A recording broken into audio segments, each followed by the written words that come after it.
It works. I haven't used it in so long. Tommy. Anyway, sorry. I just, please. Where is Bryson? Yeah? Bryson's in their gamer chair. You can see it from their background. This is actually canonically what Lavinia's bedroom looks like. It is nothing but screens. Alright. We'll wait for Bryson and Alex to reappear, and then we can start. I'm here. Your video's kind of like buffering. Your video's kind of buffering. Yeah, that's what I said. Thank you. That might be better. Guys, I can't find any of my pens. Probably not. Oh, I found Bryson's just like in the void. In the void of Discord. Guys, my pencil. We are officially, OBS is officially recording. Please do not say any derogatory terms. Remember that it is indeed Pride Month. Wait, so I can't say... Please, I don't want to be demonetized on YouTube. Me and my one subscriber on the Elegy channel. Hi, Mom. Hi, Mom. No. Hi, Lake. So, today on the ASMR channel, we are going to be playing Elegy, Everlasting Winter. Are you done? This will be the sounds of soothing rainfalls in the forest. Will, I want you to do... just like... It's rain. Wait, you want me to just... Rain. Oh, Jesus. Anyway, are we ready? Can I make one more ASMR noise? Can I ask one quick question? Fucking fine, Will. Also, yeah, Lake, go ahead. So it says that I have 9 hit points. Everyone took a long rest full, after. right? I don't know what happened there. I'm at full, right? You're at full. You took a long rest. Okay, just making sure. Okay. We're fine. I was also at 9 hit points, so that's nice to know. Oh my god, How's that? twins. That's so crazy. Anyway, I was at 55. you can turn down the volume of Probot as you wish. I'm gonna keep it at like a solid like 50%. If I can't focus, then it'll be a little bit softer for me. But you can adjust the volume as you'd like. Anyway, is everyone ready? I said, is everyone ready? Yes, I was turning down the volume. Yes. Slay. Welcome back, friends. It's been a while. It's been some time and the seasons have changed, but the heart of Comet Heights continues to beat. Last where we left off, coming off of a life or death throwdown in the courtyard of the School of Inspiration, our 6 hometown heroes struggled to make sense of the circumstances surrounding the sudden arrival of feared celestial Saint Nick, the attempted assassination of Pallas Astrophel, and the brow-raising behavior of peers-turned-rivals Dion and Emerine. With Santa Claus seemingly taken into custody, the mysterious Cecilia disappearing from the radar once more, and the withdrawal of a particular friend and classmate of the party, things seem to only be heating up for our teenage wonders. There's no slowing the investigation, however, and last we left off, we saw the party split the difference between 2 people of note, a friend and an enemy. Give me 1 second to cue a different musical track now that the opening is over. And a win. Anyway, Time to go kick this guy's ass. we are so funny, we are so professional. I love the Elegy of Everlasting Winter. My bot is searching. Oh, I have to... Jesus Christ, I have to skip. You have to stop. Yeah, you have to skip and stop. I am the still sound, learning. and then- You're okay. Everyone is different. Anyway. I don't know if that's playing or not, but that's okay. It's a little quiet. It is November 1st, 2022. Shortly after the school day has come to a conclusion, we see our hometown heroes have split off into different groups with different objectives, with half the party heading off to the home of Lazarus Sageclaw, the others heading to the auditorium of the Claudius Ptolemy School of Inspiration in search for revenge? Combat? We'll see. Roselle, Syriee, Dakota, and Ezra, you all walk into the auditorium. You've been here a couple of times for like maybe random assemblies or performances from like the school, from musicals or like concerts. You walk in. It is a pretty, I'd say, spacious auditorium. It can seat a good solid like 300 people. A lot of money has gone into the funding of the theater program. It is a pretty artsy school, all things considered. The Claudius Ptolemy School of Inspiration is like the closest thing to a liberal arts school in the realm of fantasy America, specifically with high schools. But you guys see the production of Les Mis is coming to life. As you could see, the set is slowly, it's kind of like the shell of a set. You see like sort of castle walls and, you know, some like costume racks off to the side.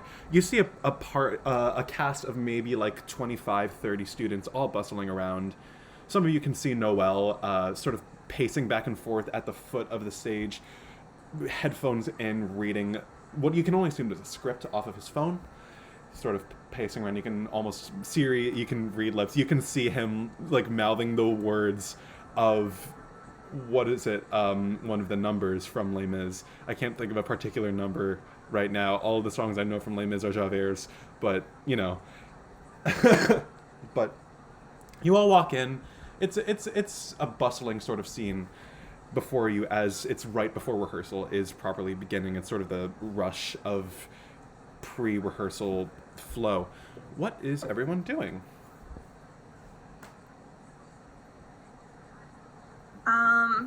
I guess we're scanning the room for Dion. Dion and Emerine. yeah. Sorry, just to be clear, who's in this room again? This is Roselle, Syriee, Dakota, and Ezra. Cool. This is happening at the same time as you guys going to Laz's apartment, to be more clear, because it's been a minute.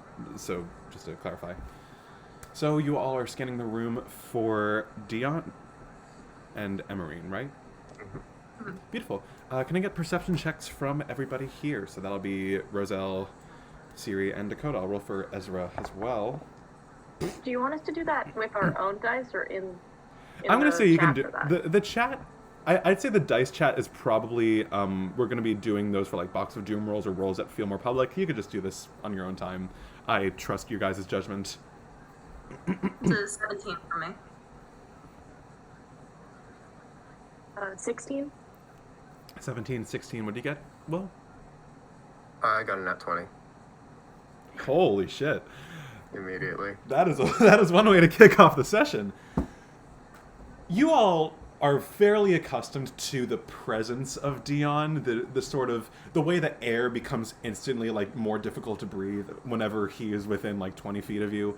So he is he is hard to miss. You see him talking to, you see the director, the theater professor at the School of Inspiration, this little like silver-haired pixie, you know, is Professor Sonia Summers. You see she is floating in the air, like she's about a foot tall, with like this blue, almost looks like a nightgown more than a dress, but she's like an older professor.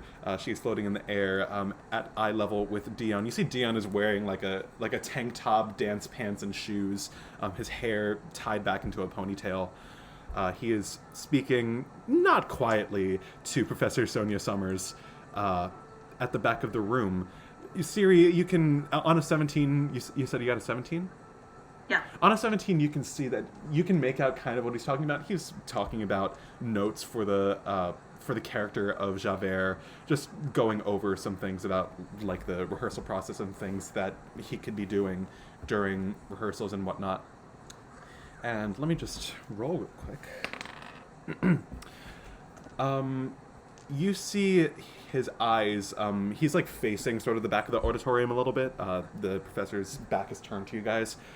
You see he, like, his eyes quickly like float over to where you guys are, and you see his mouth thins a little bit upon seeing you guys. He nods to the professor and sort of excuses himself for 1 second, and you see he starts to sort of walk down the stairs. You don't know how he got those dance shoes on. He fully has hooves, but satyrs make them work. You watch Dion sort of not clop because he's shoes, but make his way to the back of the auditorium. Can I help you all? I just had a quick question. What the fuck? I'm sorry. Yeah. We should, if this is going to be a confrontation, we may as well leave the auditorium. But if you want this to be in front of everybody.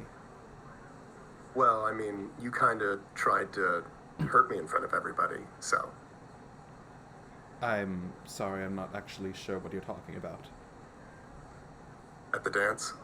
The fairy fire? You see he kind of blinks for a second as he's sort of thinking back, and then all of a sudden, oh, was that you? Oh, Dakota, I'm so sorry. I thought I was trying Insight check. Yeah, Insight insight check. check. Insight check, okay. And I have advantage on this. Yeah. I gotta pull up his character sheet real quick. I'm going to get a binder for this, so it'll be significantly easier to do stuff like this. Do I actually have Dion's? Fucking damn it. Yeah. That's a 9. A 9? Yeah. All right. My insight isn't very good, but with that advantage, I got an 18. All right. And My Alex? insight is good, but I rolled a 3. I got a 24. Whew, 24. You know what's better than 24? 25. Yeah. Pretty true. We love comedy. Syriee and Dakota, you think he's telling the truth. It's from the sound of it. You can never be too. The thing with Dion is that you can never be too sure. He is a trained actor. This is like a Stella Adler kind of performer. He knows exactly how to play to sort of an appeal to the ethos of other people, and as such, you are never sure when he's being disingenuous because he just seems genuine at all times, even though you know that's not the case. Roselle, you can tell that Dion is thinking about that, not in a shit they've caught me, more like a shit that was him. You can tell that he wasn't intending it specifically to be Dakota, but he was more so, maybe not being fully truthful, but what you can grasp is that he was trying to sort of get out of there and draw attention to someone else, regardless of if it was a soldier or if it was another student. Kind of, it was, you do know, it was foggy. You can kind of you can make peace with the fact that he probably couldn't see who, so that it wasn't necessarily targeted. But you can tell that, he wasn't necessarily, he was doing it out of trying to save his own ass. Okay.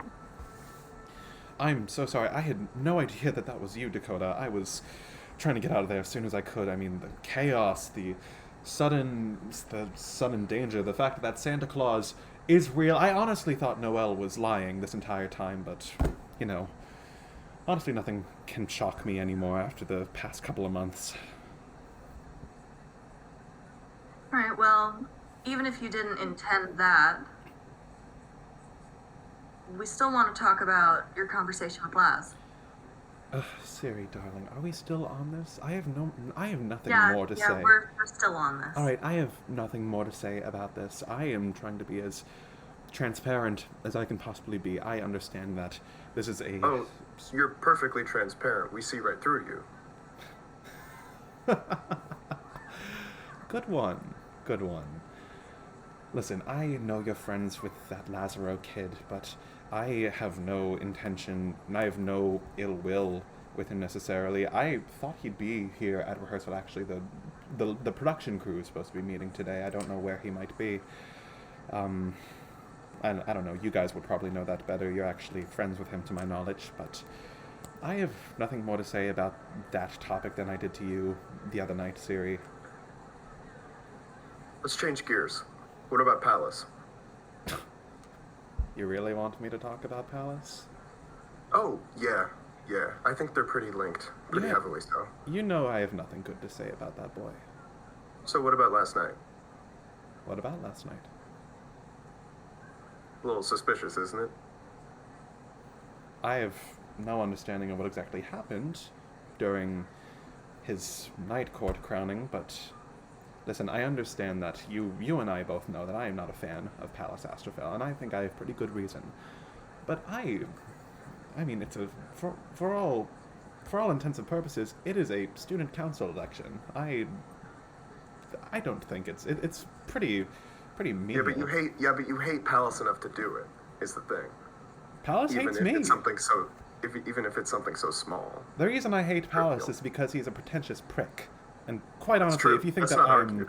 if you think that I'm the one being disingenuous here, I think you have, to be quite honest, I think you have to reconsider your friendship and the exact people you are surrounding yourself with, because I have no idea who was speaking last night on Pallas, but I know that whatever they were saying, there was some truth to what was being said. Pallas is not a trustworthy person. You didn't hear it? Of course I heard it. Sorry, did I mishear what was just... I think you misheard it. He was talking about how he did hear it, and he was like, I have nothing to do with this, but like, it's probably true. That's what he was saying. Okay. Sorry, I'm writing and listening. You are so good. Listen, I know that you all have some bone to pick with me over whatever, and if you don't like me as a person, fine. I can't change your mind, I can't stop you, but I am not the enemy here, and if you think that I am someone who is worth starting a fight with, then I think you have your priorities quite skewed. Well, let me make this really clear for you. Last night wasn't cool at all. And even if it was an accident, I don't think I'm going to forgive you for it. So next time, when you're in trouble, I'm not going to help you. Just so you know. Listen, I completely understand, and genuinely I am sorry. That was not meant to be any kind of move specifically against you, but I understand that could have endangered you during the fight, and I understand where you're coming from here. If I could cast spells, I wouldn't cast them so recklessly. Make an intimidation check. That gets advantage. Oh no. Haha, perish.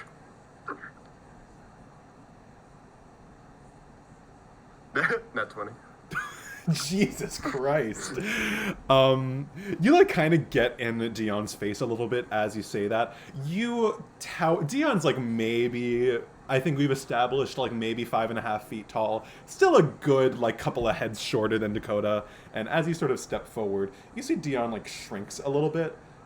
Sort of the color goes out of his bronze complexion, and he sort of like steps back a little bit. And you know where Emerine is? We want to talk to her too. Emerine, she probably, if you're looking for her here, you know she's not in the production, right? I'm asking you. I mean, I think she's home. I'm not exactly keeping track of where she is at all times. Okay. Just noticed you two got matching rings recently, so. Oh, these? He holds up the hand with the ring still on it. Oh, it was just a night court gift since we were going together. Can I just really quickly dink, grab his hand real quick? Make a sleight of hand check. That gets advantage too. I'm gonna contest that in the chat. He gets like a +5 to this. So we'll see. 19. Ooh, meets it, beats it. You start to like swipe it away. Hey, mine. As he kind of withdraws his hand into the pocket. Simply a trinket. Stone carver at heart. Just wanted to inspect the craftsmanship. Well, it's quite well done, but it's just a nice little gift between us, a little celebration of... Sure. It's like an expensive night court gift.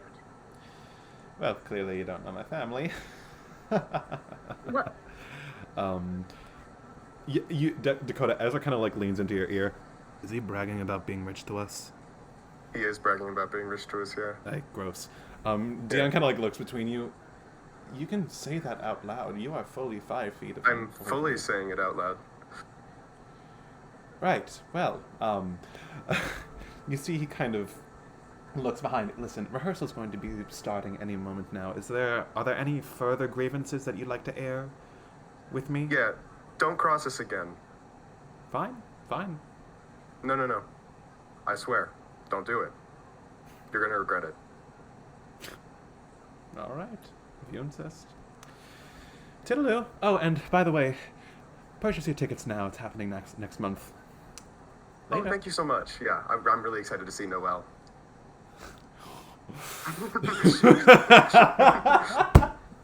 Can you make another intimidation check for me?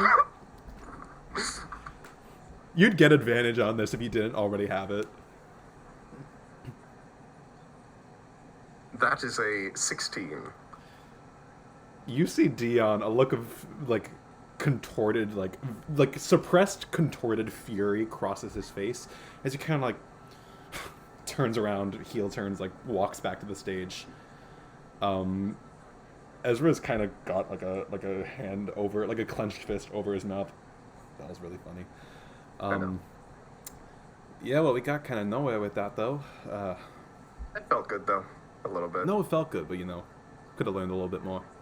Yeah, fuck that guy. Yeah, fuck that guy. Yeah. Honestly, I would have paid to see you guys beat him up, but, you know. Came pretty close. Came pretty close, yeah. Yeah.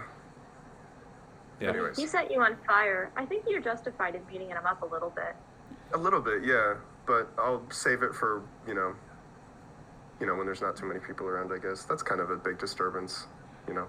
I don't know. We should probably not be talking about beating up another student while we're in the room with a faculty member and, like, half of the student body. Let's go. You all turn around and leave.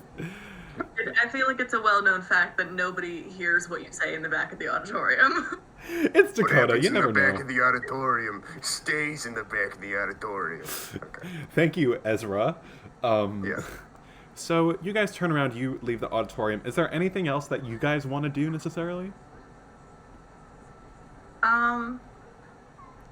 Just because I'm just really on edge.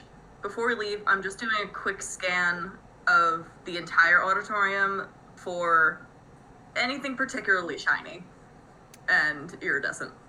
Shiny and iridescent. Go ahead, make a. Would that be perception or investigation? I'm gonna say make an investigation check. Haha, I'm bad at this. Sorry. I don't see shit. It's a 3. You look around. There sure are theater kids here in this theater establishment. That is crazy. You guys turn around, leave. Is there, Dakota, Roselle, is there anything you guys would like to do particularly? I don't think so. I think a full-on Emerine investigation might not be worth our time, really. That's fair. Yeah. As you guys are leaving, all of you at the school, you get a like ping on Snapshot, a message from Pascal.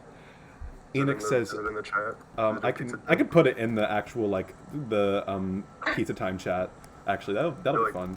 I feel like if we use it during the game, that's probably funny. Yeah, yeah. Let's do it. Pizza time 2, the canon one. Yeah.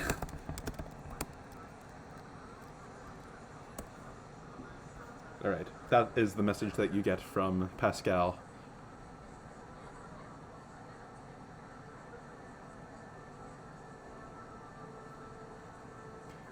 The silence is invigorating. It's just like being around real teenagers. They're all on their phones.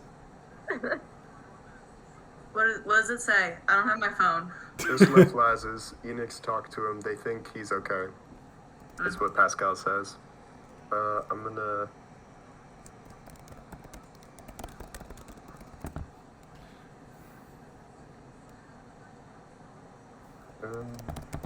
That's good to hear. Just finished talking to Dion. Can I do eye roll emoji? Yeah, I can do eye roll emoji. This part of the VOD is going to be so silly. So exciting. Texting in real time. Texting in real time. This is so Elegy. Yeah, so you guys have that little exchange. Yeah, so, just cutting real quick to the party of, what is it, Enix, Holly, and Pallas. Is there anything in particular you guys would like to do before the day is over? Yes. Yes.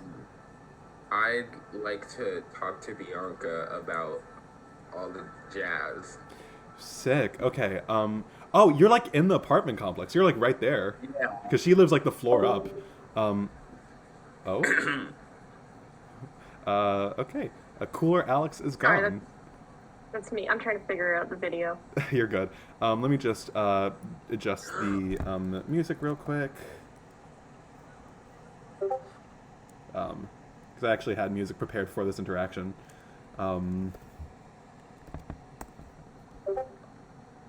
Slade, Yost, wigged. This is very dramatic, but it's okay.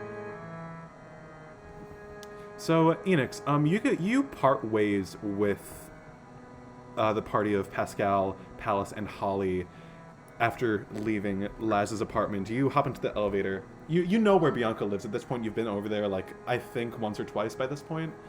So Yeah. you head up, elevator goes up, and you make your way towards Bianca's door.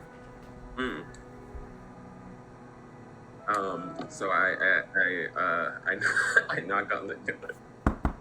You knock on the door. After a minute, you see the door opens. You don't see Bianca. You see the short tiefling girl. You see Tallulah. Like she like looks up at you, locks eyes with you briefly. Do you say anything, Tara? I say, Tallulah, how are you? Tallulah just kind of like, and she kind of like, you see her, she's got the door open like this. She kind of like goes out of view for a second. Bianca! She's coming. You can come in. Thank you.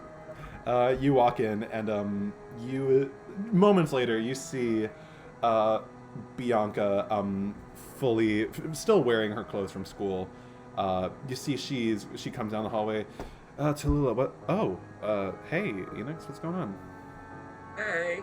I just wanted to talk after like the events of yesterday and stuff, and I just feel like there's. Should we go in my room?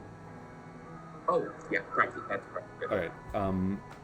She gestures you to follow. You walk into Bianca's room. You want to make a quick perception check for me, real quick? Yeah. Okay.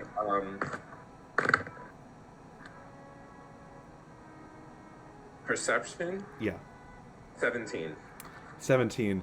You walk in. It's kind of like the same as you sort of left it. It's like a little bit messy. The sort of like like dim red lighting.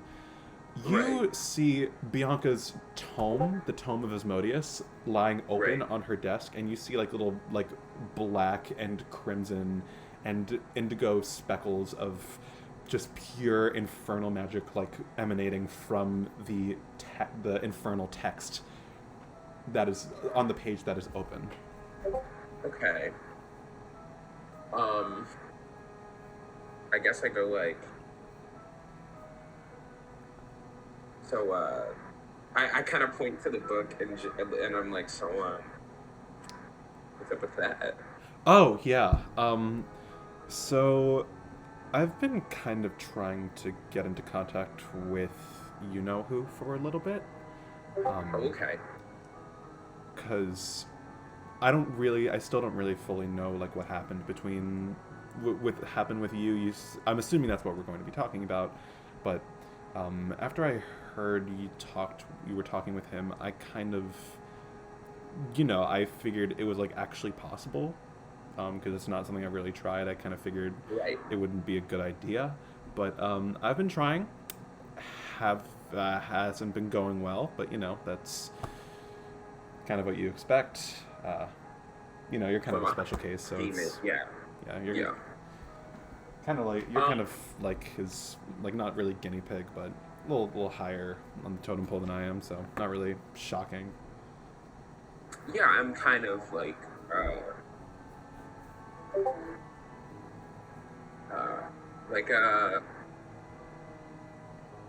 oh, I don't like the way that this sounds, but I'm kind of like, no, I'm not gonna say.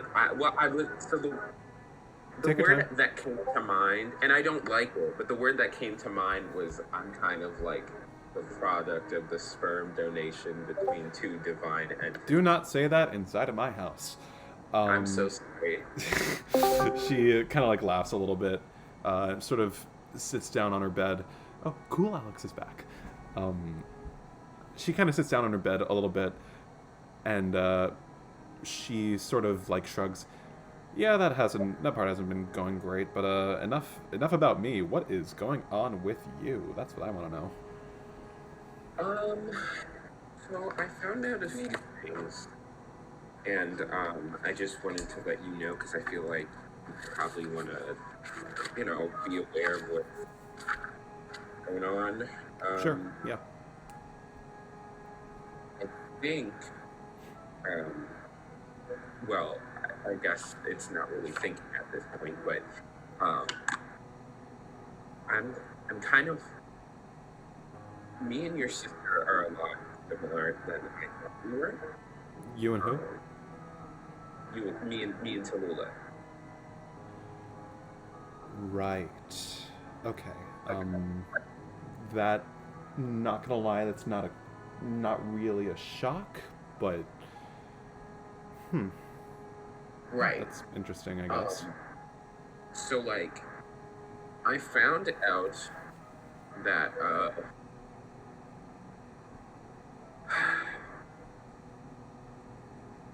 I'm just gonna give you the rundown.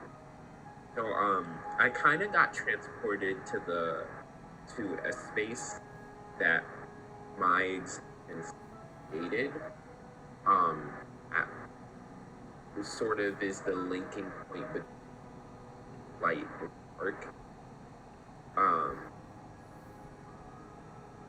And somehow I managed to get both entities of Asmodeus and pretend out of character, I did not say his name. Okay, that's fair. I didn't say his name. I did not say his name. That was just me trying to remember. But back in character of the big guy and Lathander. I think my parents, they had a hard time trying to, conceive and have me. And so my mom took a lot of time, well, both of them took a lot of time trying to Lathander to no avail. And then after a while, my dad turned to someone else. She kind of like nods towards the book a little bit. Yeah. Okay. And my dad and my mom, so she stayed with Lathander. And so somehow both of them at the same time kind of granted that wish. And we ended up with me. So the sperm donation thing is actually an accurate reflection of what is going on. Yeah, cool. Literally. Like, yeah. All right. I hated that, but that actually makes sense now. So Yeah. So you're like part Asmodeus, part Lathander, all Enix? Is that what's... I guess, like... Sure? I don't know. I'm not really sure exactly. Once again, I'm not really sure exactly what I am. I just know that I am a child to blessing. And you mentioned you talked to them. Like you spoke to both Asmodeus, him, so... and Lathander? I'm about to sound batshit crazy, and I just have to have you accept that. Essentially, They used to date. What? So they used to date. They're like their exes. And Lathander calls him Azzy sometimes, and there's a lot of stuff going on, and like the reason why I didn't have a connection to to that book Hold on. Hold on. in the church standard. Enix! Did you say he calls him Azzy? Yeah. That is the gayest shit I've ever seen in my entire life. Okay. Sorry, keep going. They're like, they're like actively flirty with each other too. That's so funny. All right, sorry. I just had to clarify that I heard you correctly on that. Please keep going. And so then, I was baptized in like the water in like Lathander's church, and so I wasn't able to connect at the time, and so like there was just like, yeah. Anyways, so I talked to him, and he said that he's gonna be looking out. I don't know what that is, but I kind of somehow like that stronger. Sorry, out of character, can you repeat that last bit? Somehow my connection to him got stronger, I think, as a result of like what happened in the church. And then, yeah. Also, I tried to word you, family. I don't know if that's line. I just like trying to like get them out of the situation, and I just help and I did my bad, so I. Can you roll a persuasion check for me?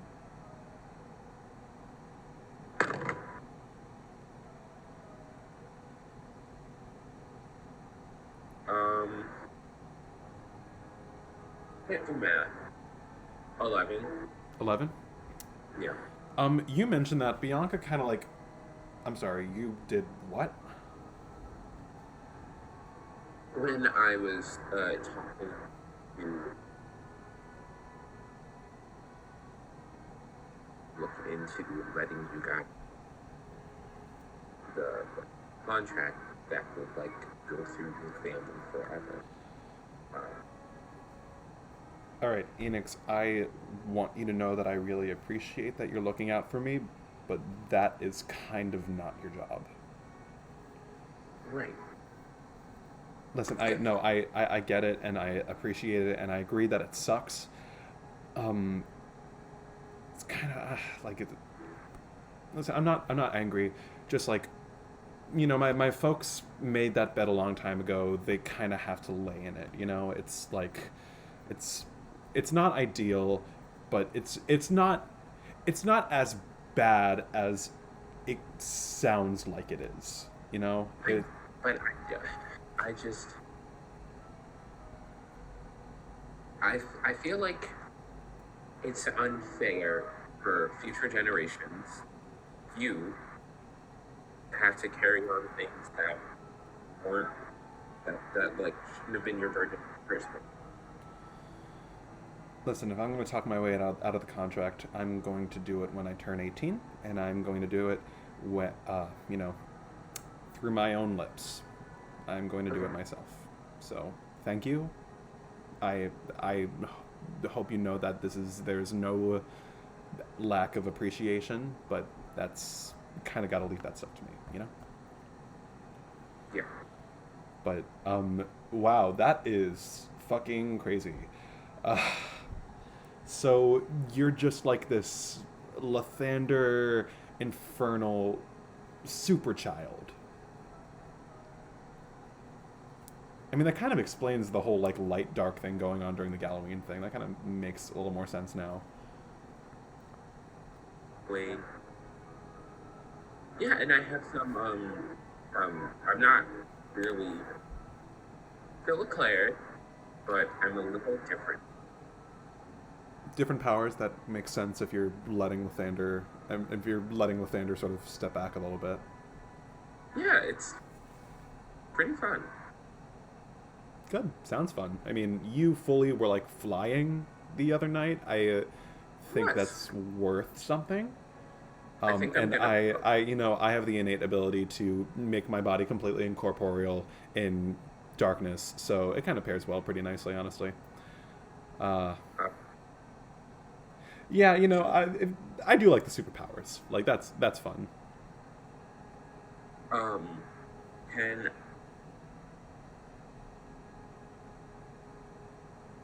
I asked. Enix is visibly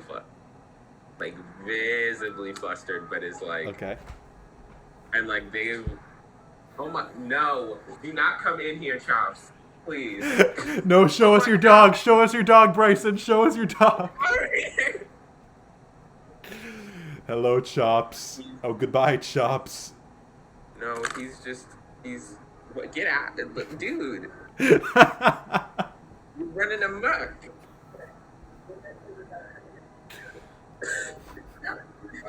It's okay. Keep going. No? Okay. Bianca is in universe sitting there staring at Enix. Cool. So, but essentially, oh yeah, so Enix is like just a flustered and it's like Enix is always like really chill, really cool, you know. They're right now, like, this is, you don't know who the fuck this is. You're like, and so they're like, I just had like a question. I've just been thinking about it for a while, and I just if like, so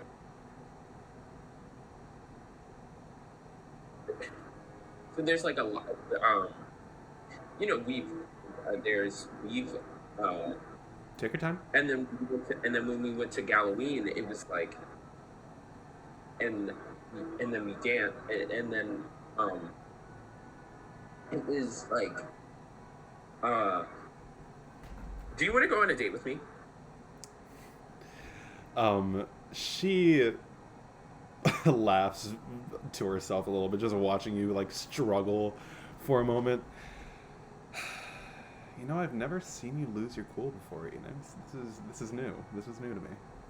They blush like a dark. I don't know how like blush would work for dark purple skin, but however that works, like all over their face. It is just a much darker purple.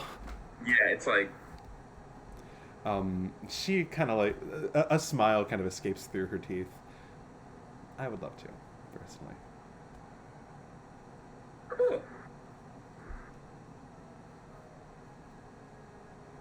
Well, that's all I had to say. All right, great. So, what the fuck am I doing?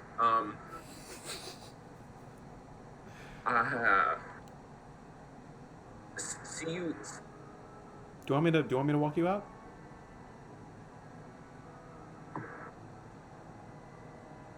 I'm gonna walk you out. Yeah. Let's go. Okay. she escorts you. She escorts you to the door. You say your goodbyes, and you see she gives you like a bit of a flirty wave as you leave, and closes the door.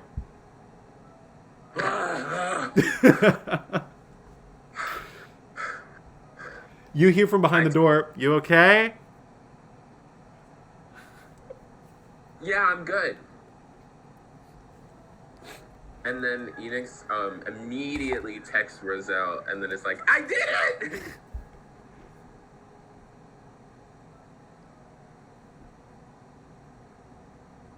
Sorry, I was muting. Roselle says good work with a clapping hands emoji. And then I think that's the end of what. Yeah, that's it. Happy Pride Month, everyone, from the Elegy family. As you are leaving the Comet Heights apartment complex, Pallas drove away, so you're probably gonna have to, you're probably gonna have to like take the bus or something. But as you're sort of walking out, you feel your phone buzz and then see you are getting a phone call.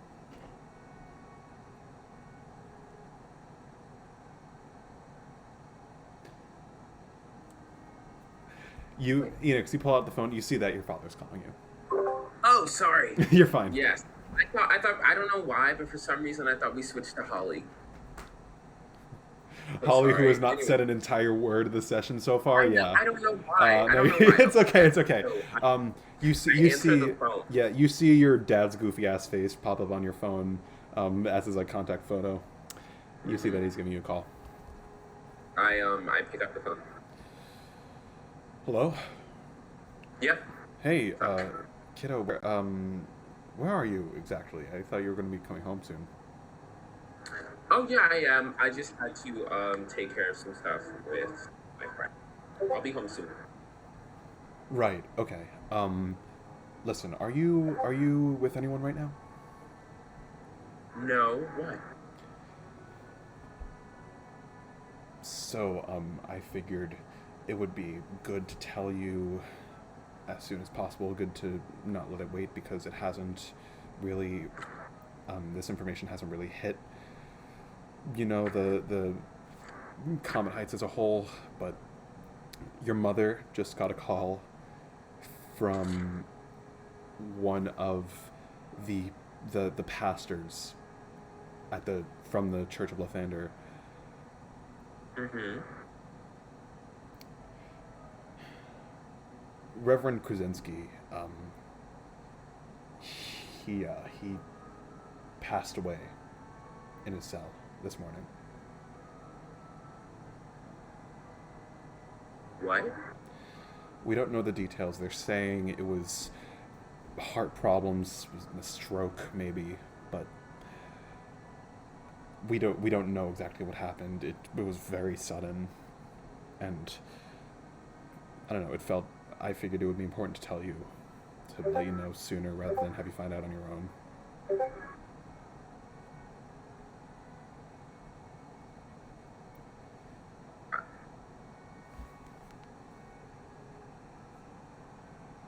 I'll call you back, and then I hang up. Okay. Enix kind of spirals, like walking like down these steps of like the complex, and like they get sent into like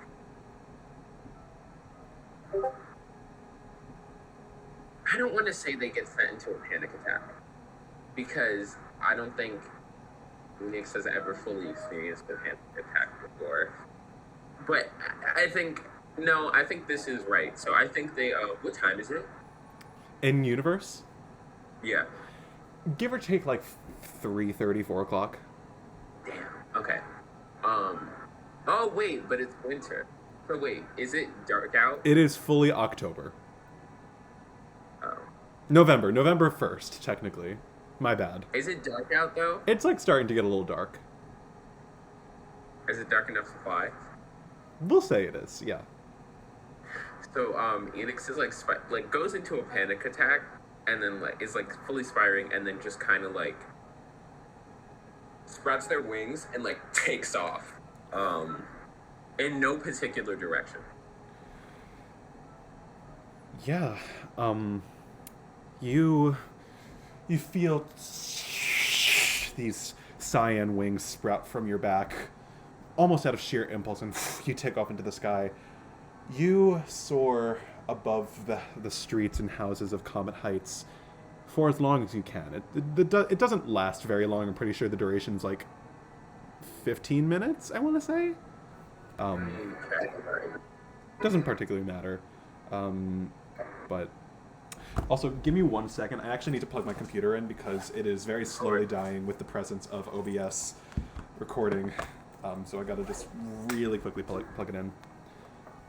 I feel like I'm better.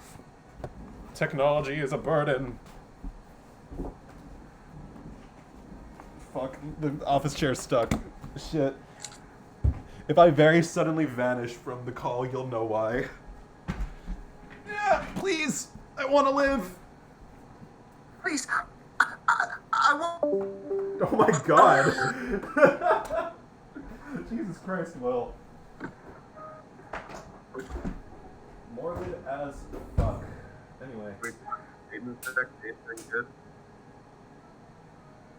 Are we charging? We charging, baby! Let's go! Woo! Yeah, baby! That's what I'm talking about! Let's go! Oh, Alex is gone. That's so sad.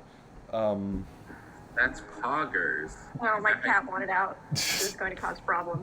Bryson, I don't think you know what poggers means still. No, I don't. We've been over this. I don't know what any of these terms mean. How do you not know what poggers mean? Come on, man. Come on. Get with the program, dude. Come on. Don't be Once fucking. you finally figure it out, then I'll say poggers. Don't be fucking cringe champ, dude. It's like not hard. Why did I say That's that? cringe, champ. Don't even. Trying to go poggy woggy, but you're making me all sad, champ, dude. I'm scared. I'm crying, I'm vomiting, I'm throwing up. I am very sorry. Anyway, Enix, you rise above the house, the town of Comet Heights for a moment. A million thoughts flowing through your head I'm of what could so happen. sorry. Actually, continue. So sorry. You're fine. A million thoughts are cycling through your head. What happened? How could this have happened? Why did this happen? Was this meant to happen? I'm gonna message Aidan something, and I'm going to ask you to confirm or deny this out loud. I tried seeing if Aidan was here, but they didn't respond. They're muted right now. I'm assuming that they're still like lucid on the call. In bed. Yeah. Well, they said they were lying down. Remember? Yes. If we don't get an answer, then that's okay. I like the idea that Aidan fell asleep. Aidan passes out on call. Oh my god, please. Sleep is important, though. I wanna... Hold on, I'll get him. Pallas, roll a death save. Shit, that didn't work. Alright, never mind then. Oh. Can we all of them? Nah, I'll leave them be. They are sick and tired. But Of this bullshit. Enix, can I just have you make like a raw memory check, like an intelligence check? Would it be history or intelligence? I'm just gonna say just intelligence. Okay.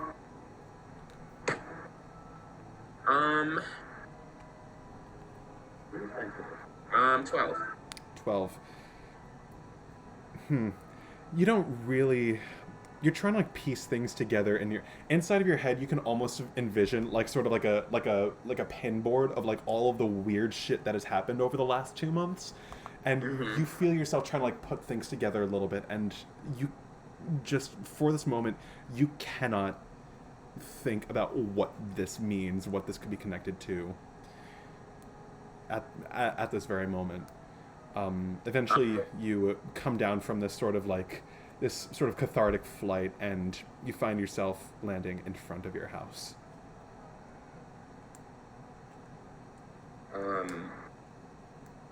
Shit. Okay, so I land, and then I guess I'm like...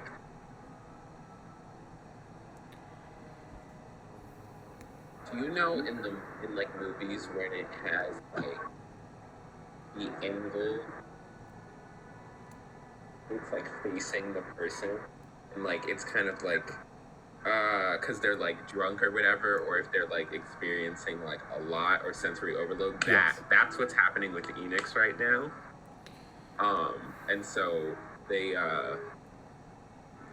like walk into their house, and they go to their room, and then they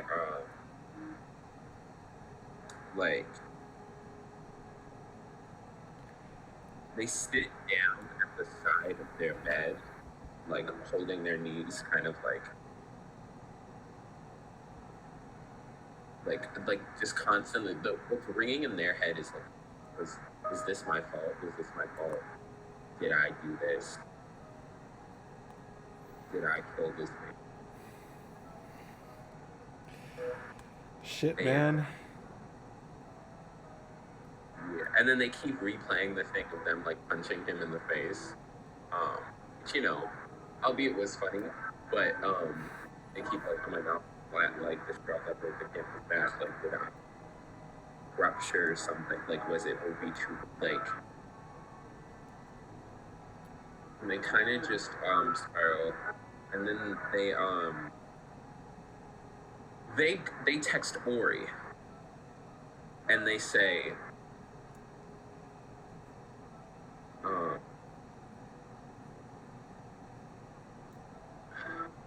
in very cryptically, just Reverend has passed.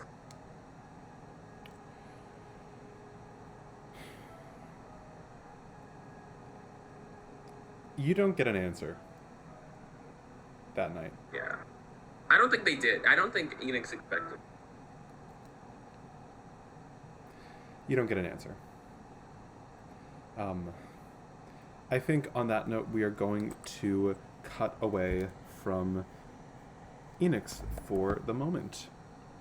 The song just ended. That's actually crazy. Holy shit. Oh my god. That's insane. Okay.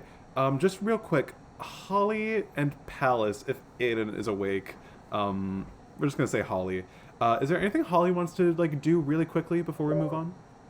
Yeah, super quickly. Holly just messages on Snapchat Lazaro and texts, "Hey, just a reminder if you need anything, including just someone to play video games with, I am here."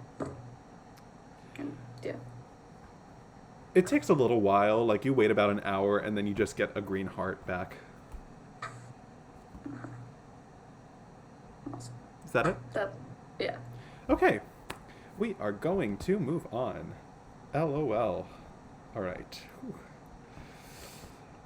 We are going to cut really quick to the Scrapyard channel so I can play the next song. Please, Discord, please. Or I can just Yeah, we got. Yeah.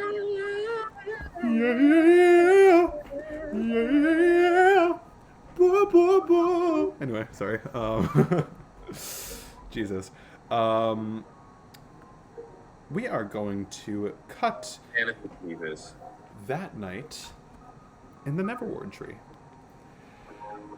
We're gonna cut to the Neverward tree. Syriee, when you get home, do you do anything specific, or you just kind of exist in your house for a little bit before dinner? She probably just exists in her house for a bit. Gotcha. You get home to the Neverward tree. You hear Danique rehearsing from his bedroom, higher up in the tree. You don't run into your parents or Azila on your way up. You kind of just make a beeline to your bedroom real quick, and you sort of just sit by the window for a little bit. You sort of wait as the afternoon fades into evening until you hear your name called from the foyer downstairs for dinner. She'll wait a minute or two before going down. You hear your name called a couple of times, and then footsteps up the tree, and then you hear a knock on your wooden door. Syriee, we know we can hear you. We know what? Fuck. I know you can hear me. God damn it. I'm coming. How much longer do you wait? She'll open the door. You're gonna open the door. You see Azila, standing there. Come on, Dad's expecting us. Great. She'll follow. You head downstairs. The Neverward dining room is one of the nicer rooms in the tree. Just a long oak dining table. You see with sort of elaborate, ornate kitchen by the side. You see it's a platter of seafood that is being served tonight, with this really good smelling bread. Your parents, terrible people, solid chefs. As you sit down to the sort of blathering nonsense of your family's sort of dining energy, the conversation is mostly about Danique's musicianship, the advancement of Azila's career online, sort of nothing talk about rich people doing rich people things around town from your parents for a good 20 minutes. I'm imagining you don't really say much. She's just dreading the fact that she doesn't have her phone to distract her. I can just imagine Syriee just like dissociating at the table, just like. But eventually, Adminor, sitting at the head of the table, turns its head to you. So, Syriee, have you made any progress with your studies into the arcane recently? I know you must still have that textbook. This again. Okay. Well, I'm certainly no just progress. curious. Is it a lack of progress or a lack of effort? Bit of both.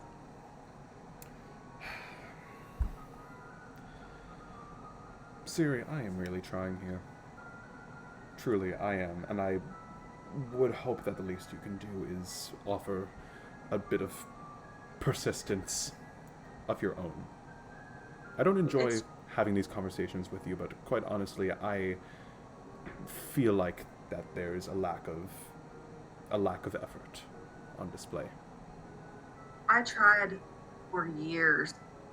It's not my thing.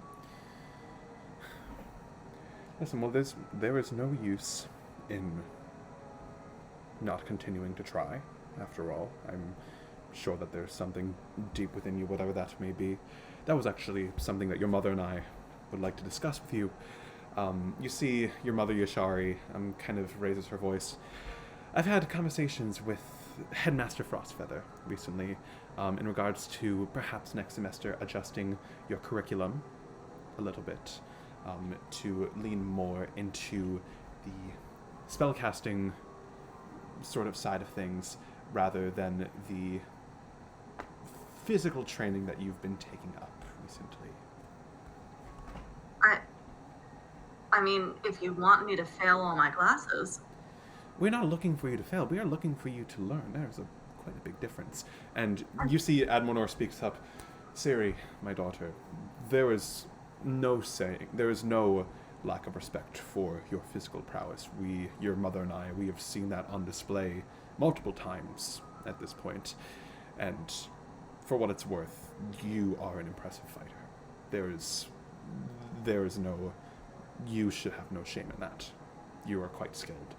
But your mother and I are simply wondering if there is more for you to learn in that aspect when there is so much for you to learn in regards to your arcane studies. And we believe, and we ask you not to take this personally, we ask you to simply regard this as your parents trying to engage with you in a meaningful, productive manner.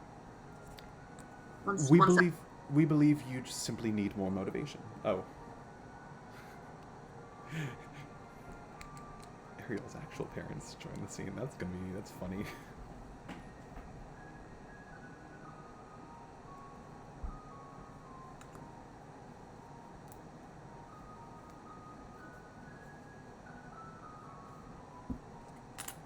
Sorry about that. Me role-playing your parents as your parents walk in. Forgive me if this sounds harsh, but we believe further motivation for you to put in the effort to learn more would be rather beneficial for your studies. Now, I understand you may have reservations about this, and you are fully free to air them, but this is what your mother and I, and from what we've heard, the headmaster also agrees could be the best move for you in regards to this aspect of your education. Can I roll insight to see if he's being truthful, if that's what Frostfeather thinks? Go ahead. What's with my rolls today?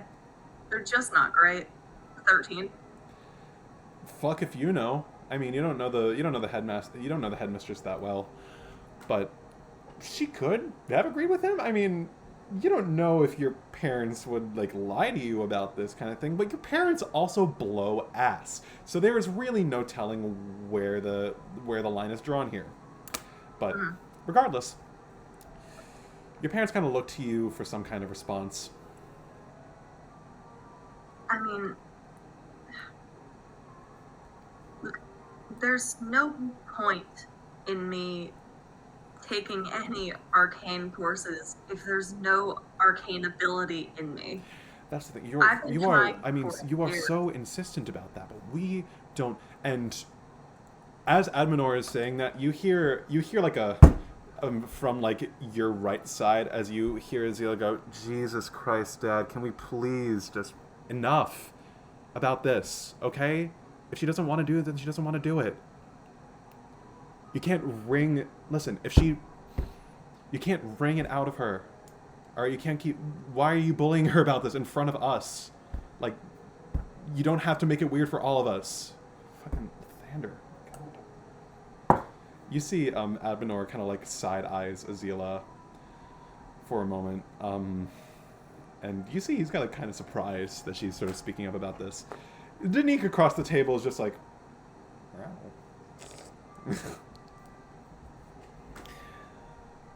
There's like a tepid silence that erupts from this kind of sudden outburst.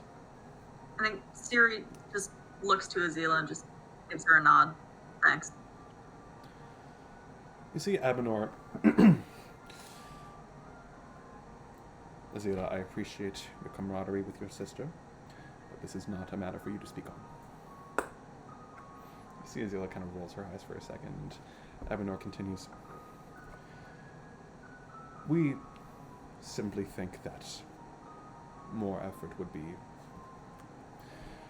beneficial, and if, when all is said and done, nothing comes out, then I suppose we have nothing to worry about. But you can't fault us for trying, Syriee. I mean, for Lathander's sake. I mean, like, look, I'm 16. I've been trying for 13 years. Eventually, you gotta say enough is enough.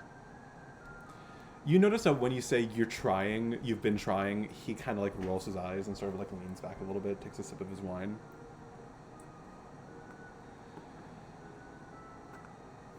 All right, then. So I take it this is less of a suggestion and more of a command. I simply bid you to discuss this further with Headmistress Frostfeather. Sure. Syriee, can you make me a wisdom saving throw for me? Yes. What? Fucking fuck. 10? 10. Okay. Can you make me a perception check? I'm gonna burn my dice. That's a whopping 9. A whopping 9. Alright.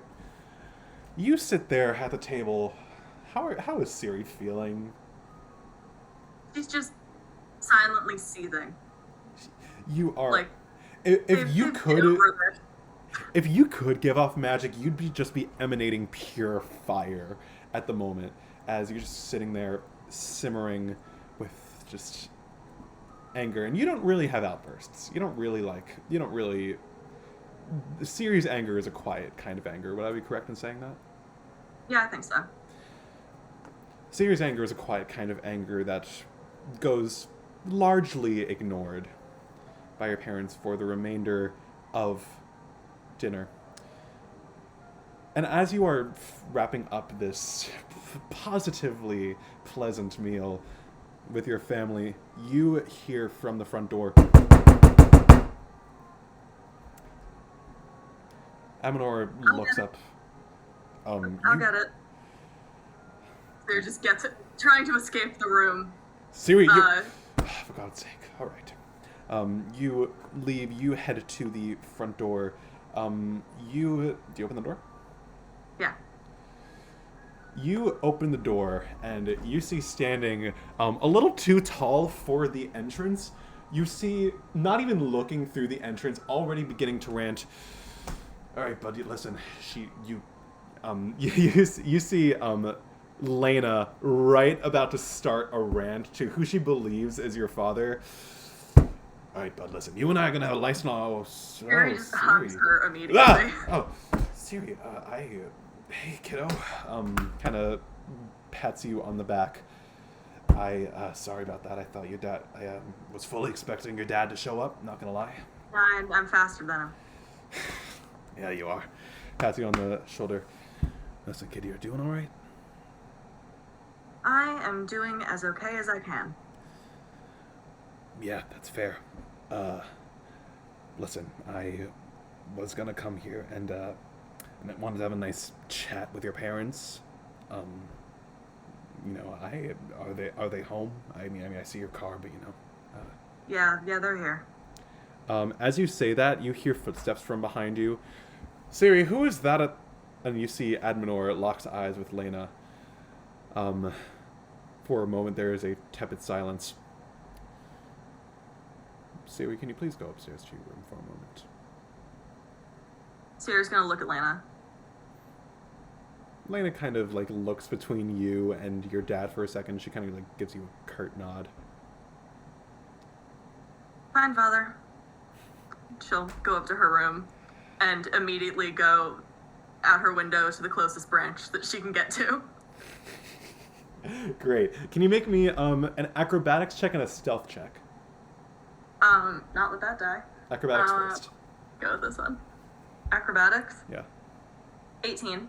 18. Fucking easy. How many times have you done this when you've been locked up in your room? You've been doing it like every night for the last maybe like week. You're used to sneaking out. Make a stealth check. On an 18, make that stealth check with advantage. Okay. First one was a 15. Oh my god. 26. Oh, so much. I mean, I'll roll to see if he gets a nat 20. Yeah, not even close. You slink out of your room like just with cat-like speed and silence. Surprising. You inch your way out of your room. It's starting to get darker out, and from the even with the light in front of your house, it's a little bit hard to make out exactly what they're saying or hearing. It's a very hushed conversation. You can make a perception check to try and read their lips, but it's going to be hard. I'm going to say call it DC 17. Okay. That's a dirty 20. Very nice.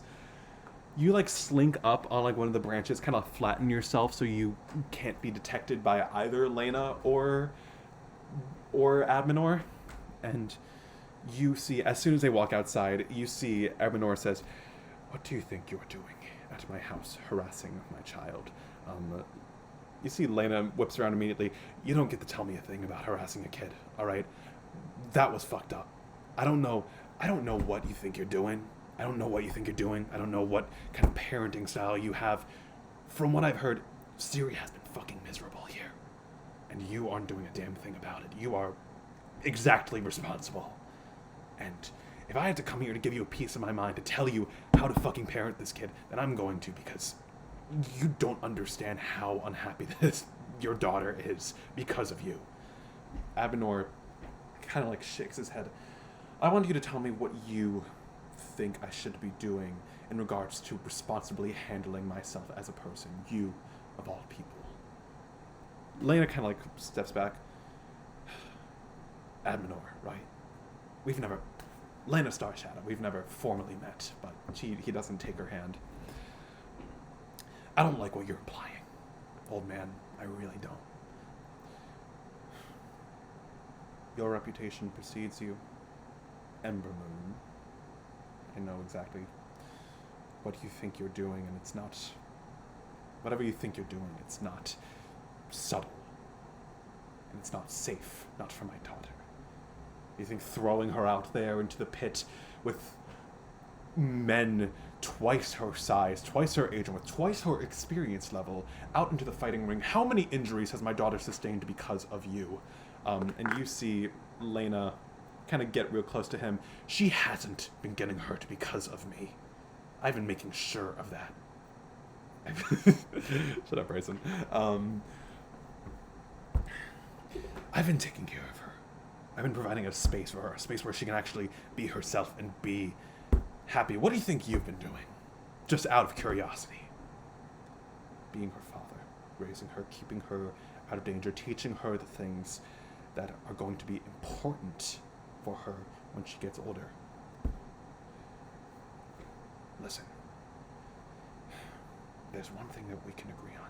It's the fact that maybe there's something going on inside of her that maybe hasn't fully sprouted yet. All right? I can agree with you on that much. But you can't squeeze it out of her. She's not a plaything. She's your fucking daughter, for crying out loud. She's a 16-year-old girl.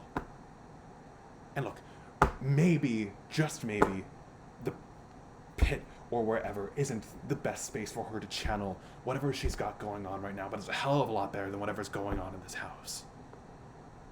I've had this kid come to me crying for weeks on end whenever we'd be training because she just can't fucking take it here. And if you can't tell that from her, then you need someone to tell you that yourself. What I'm saying is this. It's time for you to be a fucking father to her. I don't know what that means to you or to your wife or whoever you've got going on or happening in here. But you can think of me what you'd like, but I know I've been doing a damn good job taking care of her. And if it means I have to pry her out of this tree on a weekly basis so she can actually get some fucking air and sunshine every night, then so be it. But what this? That's her bedroom, right? She points up to the window, the shut window. You're careful. Yeah. That's how you want to take care of your kid? That's how you want her to learn? Buddy, we're gonna have some problems. This is fucked up, Neverward. I don't know what game you think you're playing, but it's not a good one. And you see Adminor kind of like step back, pulls out a cigarette, lights it. What, so you think you can teach her all about magic? You incessant witch. And you see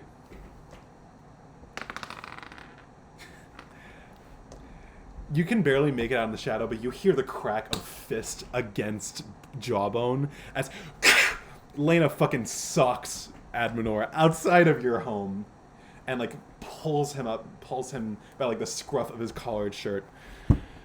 Syriee like bites down on her hand. I don't know who you're calling a fucking witch, buddy. All right? I don't know what you want from me. I don't know who you think I am. But whatever you think I was doing as a kid, that is not the same thing that I'm doing now. I've learned from my mistakes. And just because I may know magic a little bit differently from you does not make me evil. You ought to learn a thing or two about people who are different from you. That includes your own fucking daughter. Throws him to the ground and saunters off. Your father gets a kind of rubbing the spot where he was bruised. I'm surprised he's not making death saves. Actually, let me just roll how much damage he took real quick, because Lena is a monk. Because he fully could just die. I don't want to see it. He's a bard. He's not a wizard. What? I love to imagine that his hair like came undone and like his nose bleeding a little bit, and he's like, he's keeping his composure. That one punch from Lena is like a head taller than him, built as fuck, has been training in martial hand in hand combat her entire life. Adminor is like a 5'6" scrawny little bard who's better at playing the piano than holding up his fist against a punch. You see that it took like the wind out of him. You see, don't come back here, Emma Moon. Don't make me call the cops. Fucking call him, dude. I don't give a shit. And she walks away. I think, does he go back inside? Yes. Okay. From wherever she is, I was gonna say on the roof. I don't think there is a roof. This is a tree. From wherever she is, if Lena's still like outside, she's gonna like whistle and try to get her attention. She like turns she turns her head. She kind of like looks around, is not sure where that came from because you rolled a 26 on stealth. She hears something coming from the tree. What? Thanks. You see she softens a little bit. Kind of just nods and walks away. She'll climb back into her window. You shut the window behind you. Can you make another perception check for me? Yep. Nat 20. A total of 26. Very nice. Syriee, you close the window behind you, and the way the lights are kind of arranged in your room are a little bit strange. You've got like these sort of like headlamps over by your window, to sort of like illuminate the window a little bit. You've got the normal like headlights. In general, having working electrical lights inside of a tree, like a hollowed out massive evergreen tree, a little bit weird, a little bit wacky. But you see on a nat 20, you turn around and like from the perspective, sort of the angle that you're standing at from behind the lights, you notice that your shadow is not connected to you. You see, beyond all comprehension and logic, as far as the lighting goes in the room, you see it is essentially, your bed is kind of like backed up into one of the walls, and sort of the side of it is like against one of the oak walls. You see your shadow sitting cross-legged, as if sitting on your bed, illuminated against the wall. Huh. You see, she's gonna try to like... Oh, she's gonna approach it and see if it changes. You see kind of just like...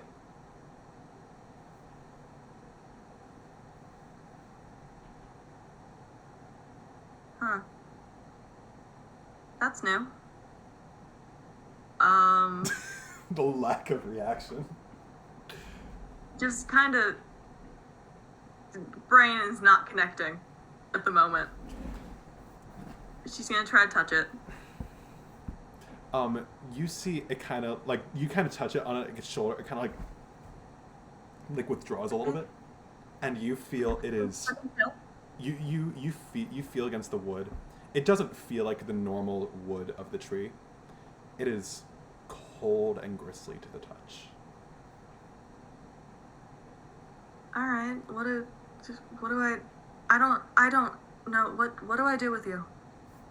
What the fuck? That doesn't help. God. You see kind of just like,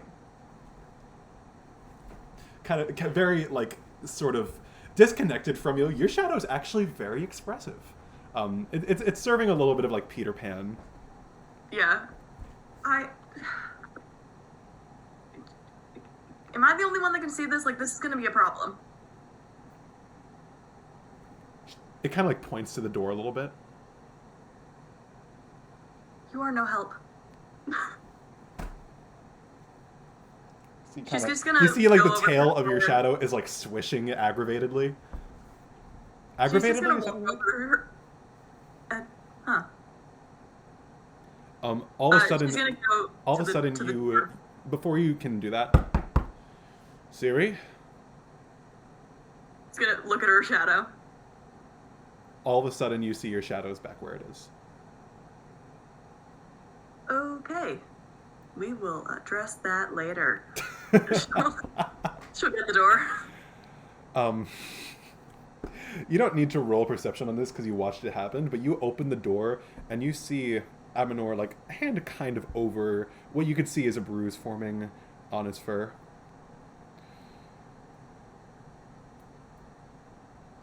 He kind of like doesn't really say anything. Please be sure to talk to the headmistress when you can. Sure, Father. And I hope you wish me no ill will for seeking your success, shall we say. She'll just nod. Won't say anything. He kind of like tepidly gives you like a kiss on your cheek, and kind of nods to you. He kind of just sighs, and you see he pulls your phone out of his pocket, hands it back over. Don't do anything stupid. For your sake. Bye. Do you take it back? Yeah. Yeah. You open your phone. There are a million Snapshot notifications. Missed calls. You see there have to be at least 20 missed calls from Lena. A couple from Sagos as well, and from your other friends. To be honest, it was quite a bother to hear it buzzing every night, so I figured it would be beneficial for the both of us. It's what it's like having friends. It's wild. I have plenty of friends. I don't know what you're implying.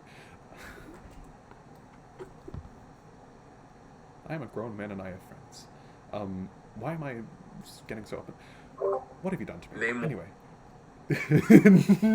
Did you say name one? Come on, do it right now.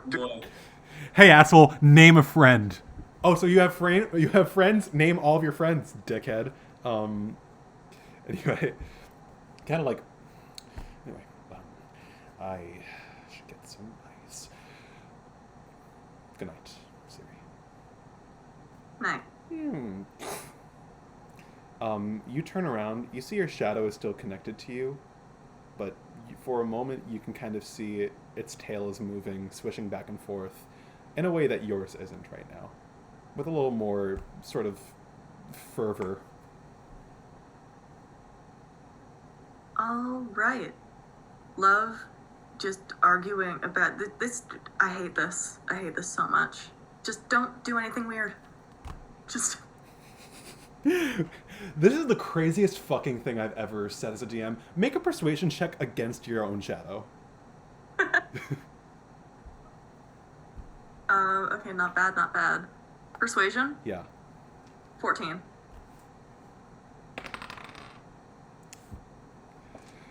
Your shadow kind of just Alright. and then you blink and all of a sudden it's back to normal. Okay. I do not have the energy to comprehend any of this right now. You hear from outside your door, in the hallway, Syriee, stop talking to yourself. Fuck off! Good night. Syrii's gonna pull out her phone and inform everyone that she's back with her phone and alive. Would you like to do so in the in character group chat? Yeah, give me a sec. In character group chat. Oh my gosh, in-character Syrii's group alive, chat. guys. Wow. In character group chat. Let's go. In character group chat. Woo. To answer your question, Sid, yes, we are having another one of those Santa's real and that's okay, roll with it moments. Yeah. Do you guys think Aidan just fully fell asleep? Yeah. Yes. Yeah. Probably. 100%. I hate that that's funny, but Aidan, if you're watching the No, I VOD love it back, when people- feel better. I love you.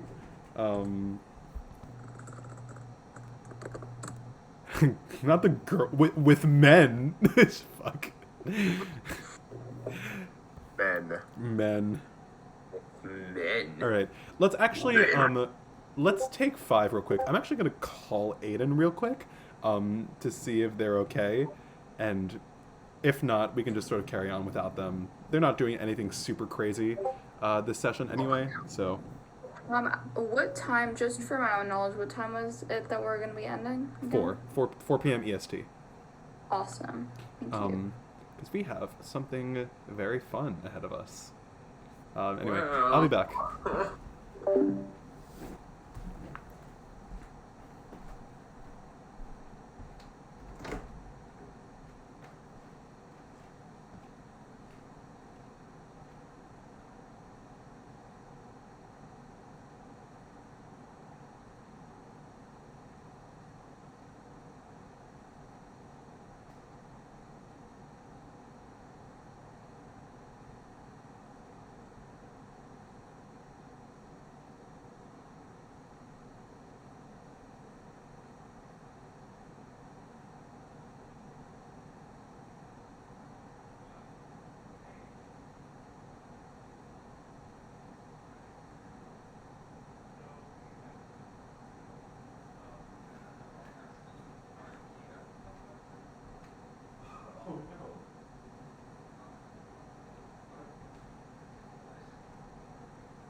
first, honestly. Yeah. It's like, no, because at first I was like, oh, this is a good show. Like, season 1, I was like, this is a really good show. I'm going to see more of it. Season 2? The best. Are you kidding me? What show are you guys talking about? The Owl House. I'm going to watch it eventually. I really want to watch it. You need to watch it. It's so good. Yeah. Okay, so I just got off the phone with Aidan. They are fully like conking / conked out. They are not going to be participating in the remainder of the session, which is okay. Honestly, if Aidan had to miss any session, I'm kind of glad that it was this one because this is very light on Pallas content as a whole. But yeah, we You're definitely gonna have to watch the VOD, right? Aidan is going. I told Aidan that I'll upload the VOD, so we'll have that. I'll send notes. This is not a session that Aidan is going to want to know nothing about. So, and we'll get to why in just a second. But anyway, so we're just gonna continue on without him for the time being. How's everyone feeling? Just sick. Okay. We're gonna cut away from the Neverward tree for a brief moment. That night, we're actually gonna cut to the Ciara household. Roselle, what do you do when you get home? Just for the sake of it. Today, Mm-hmm. I get home and usually I would ask our mom if she needs help with any chores around the house, cooking. But today she just goes straight to her room because it's been a rough couple of days and she needs some time alone. And then she just kind of flops down in her bed. Yeah. You kind of just spend like a couple of hours you kind of spend a couple of hours just kind of sitting there for a little bit, just sort of decompressing, enjoying the silence a little bit. It's around like a little bit before dinner time when you're kind of just sitting in your bed and you hear within your mind, "Let me out. Okay. I can sense something, let me out." You can usually just leave her alone, I thought. Come on, go ahead. Carnation like leaps out onto your carpet. You see their kind of like fiery fur is like sticking up. "Open the window." Okay, I get up and I open the window. You open the window. Carnation leaps out for a moment. You see just like a blur of like pure fire, like kind of stumbling around, and you for a moment hear the choked cries of a bird as you see Carnation tussle with something in the grass for a moment until they stop moving, and you now see a sparrow, like in their mouth is the neck of a sparrow, kind of now limp. What'd you do that for? I assumed that it was a danger. It's a bird. You didn't have to kill it. He kind of like leaps back into your room with the dead bird in his mouth, laying it on the carpet. I felt threatened for a moment. Is this like a cat thing? You think I'm hungry? I do not have any requirement for food nor water. I know, but I know our other cat likes to bring us presents times. Are you okay? I felt a strong urge to protect you from what I presumed to be a danger to your well-being. A strong urge to stifle that flame outside of the window. Well, I appreciate you looking out for me. But maybe small birds that seem to be completely innocent aren't what we need to be worried about? I was taken by an urge. Okay. You were taken by an urge.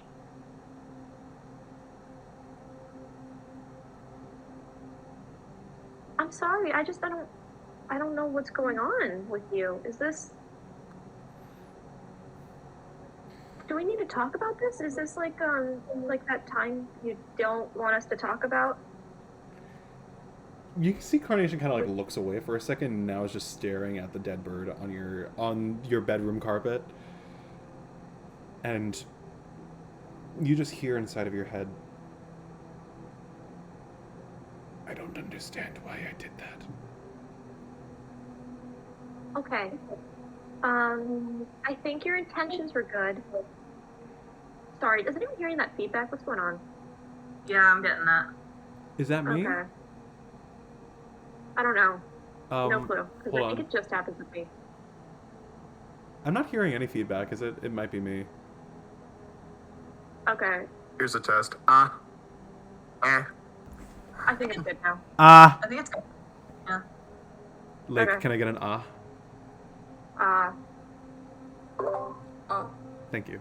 Oh, Arielle? Ah. Ah. Okay, Anyway, we're good now. Jesus Christ. Sound check. Carnation's staring at the dead bird on the floor. Okay. What is happening? It's happening again. Understand that sometimes you might want to kill things, but maybe ask me beforehand. Roselle, did you... When you were talking to that boy before... Which one? I know a few boys. The blonde one. The one that looks like a goat. Okay. Yeah. Did you want to do anything to him? I wasn't happy with him, but I didn't really want to hurt him, I'm gonna be honest. Did you want to hurt him? They do not respond. Okay. So I don't think that's very good. I'm assuming that your silence means that you did want to hurt him, and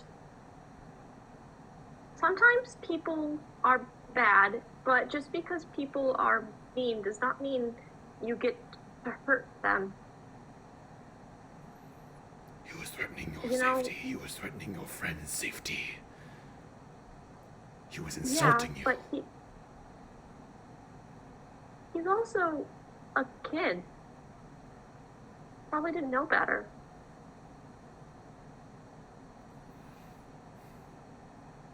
I don't know.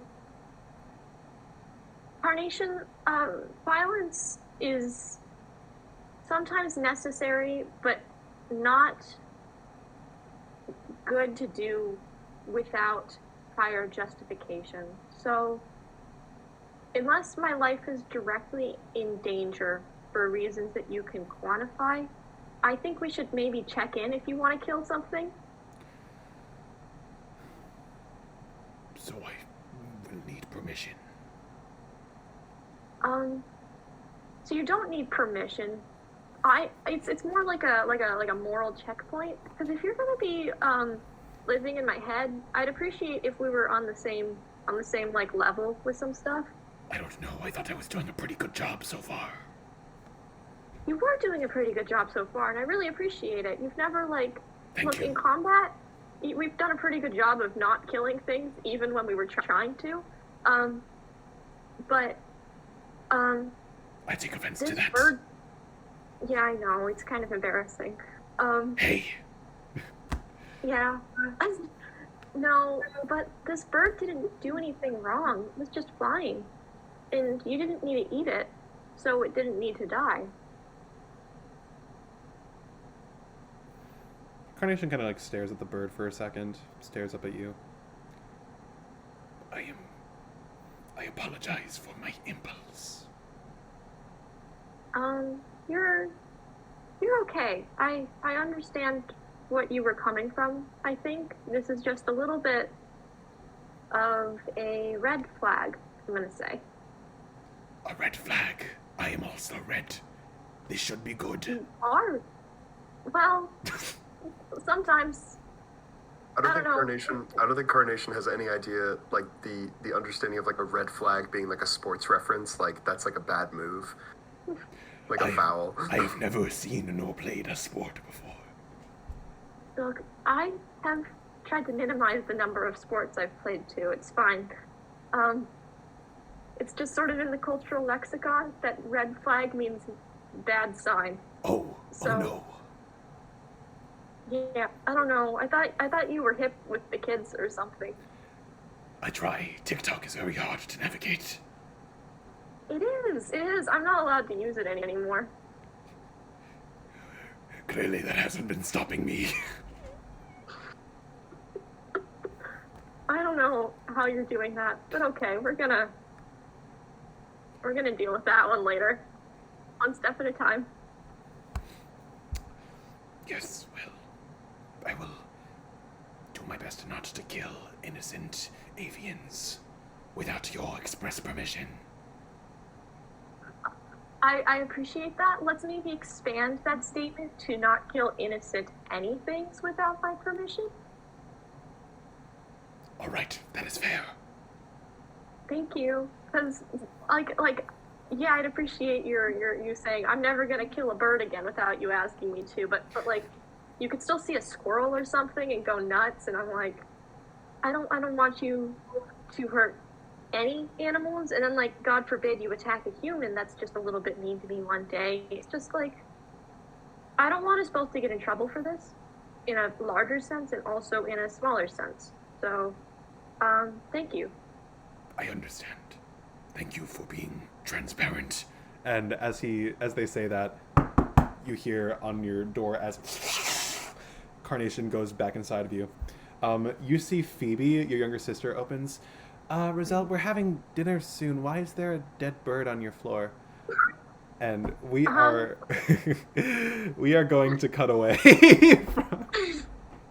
from the Ciara household. One moment. Why is there a dead bird on your floor? Someone quote that. Fantastic perceptive ability, though. Honestly, from the younger sibling. It's hard to miss the remains of like a sparrow that's had its neck snapped. Let's be really honest. It depends on the color of the carpet. I guess it would also probably smell because of Carnation being made of fire and partially cooking the sparrow. Ah, gross. Yeah. Well, that's like a weird gray area. Anyway, it dealt fire damage, so that is true, and he was trying to intentionally hurt it. So, yeah. a partially the partially singed remains of a once innocent sparrow. Night falls, and the next day comes. Dakota. You wake up on the day of your 18th birthday with a face full of bear. Oh, look at him. Look at him. He starts biting your arm.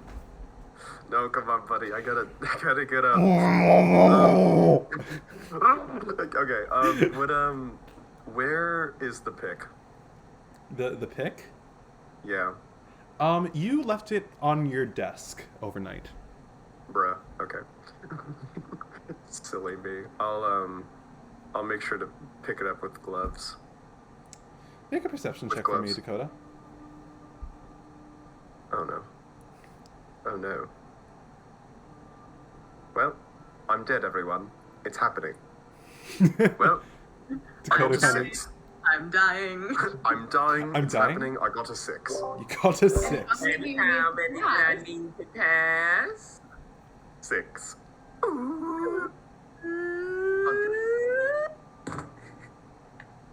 You need 600 to pass. You got 6. We have an hour. That's 60 minutes. 6. And how many? Anyway, Dakota, you get out of bed. You rolled low in perception. Thankfully, it was not hard to notice this. You pry your arm out of York's mouth and like start going to get your gloves. You notice something different. Not necessarily carved. You don't feel... It doesn't feel like there's been a cut made, but you see, starting at your elbow and like running up your forearm and like kind of spreading into like a sort of like crackled web pattern atop both of your forearms are strands of glowing light blue energy. It doesn't hurt, does it? It doesn't hurt. It's emanating very lightly. And you see, you like press a finger against it. As you like kind of trace your finger down your forearm, in its wake are little runic particles. Not unlike the letters of the runic alphabet that you've seen before. Well, this is new. I'm gonna try and like clap my hands together, see what happens.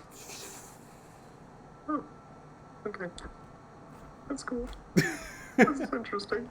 That's interesting. I kind of like wave my hands in front of York to see if he kind of sees what I'm seeing. York is sitting on your bed like... Okay, buddy, okay. Hey, did you do this? You bit my arm. Did you do this? I'll take that as a no. Okay, buddy. I'm gonna get my gloves on and then pick up the pick and put it in like some sort of in like a reinforced pocket or something, just so I can get out of my room. Great. You pick up the pen. Yeah. Pick up the pick.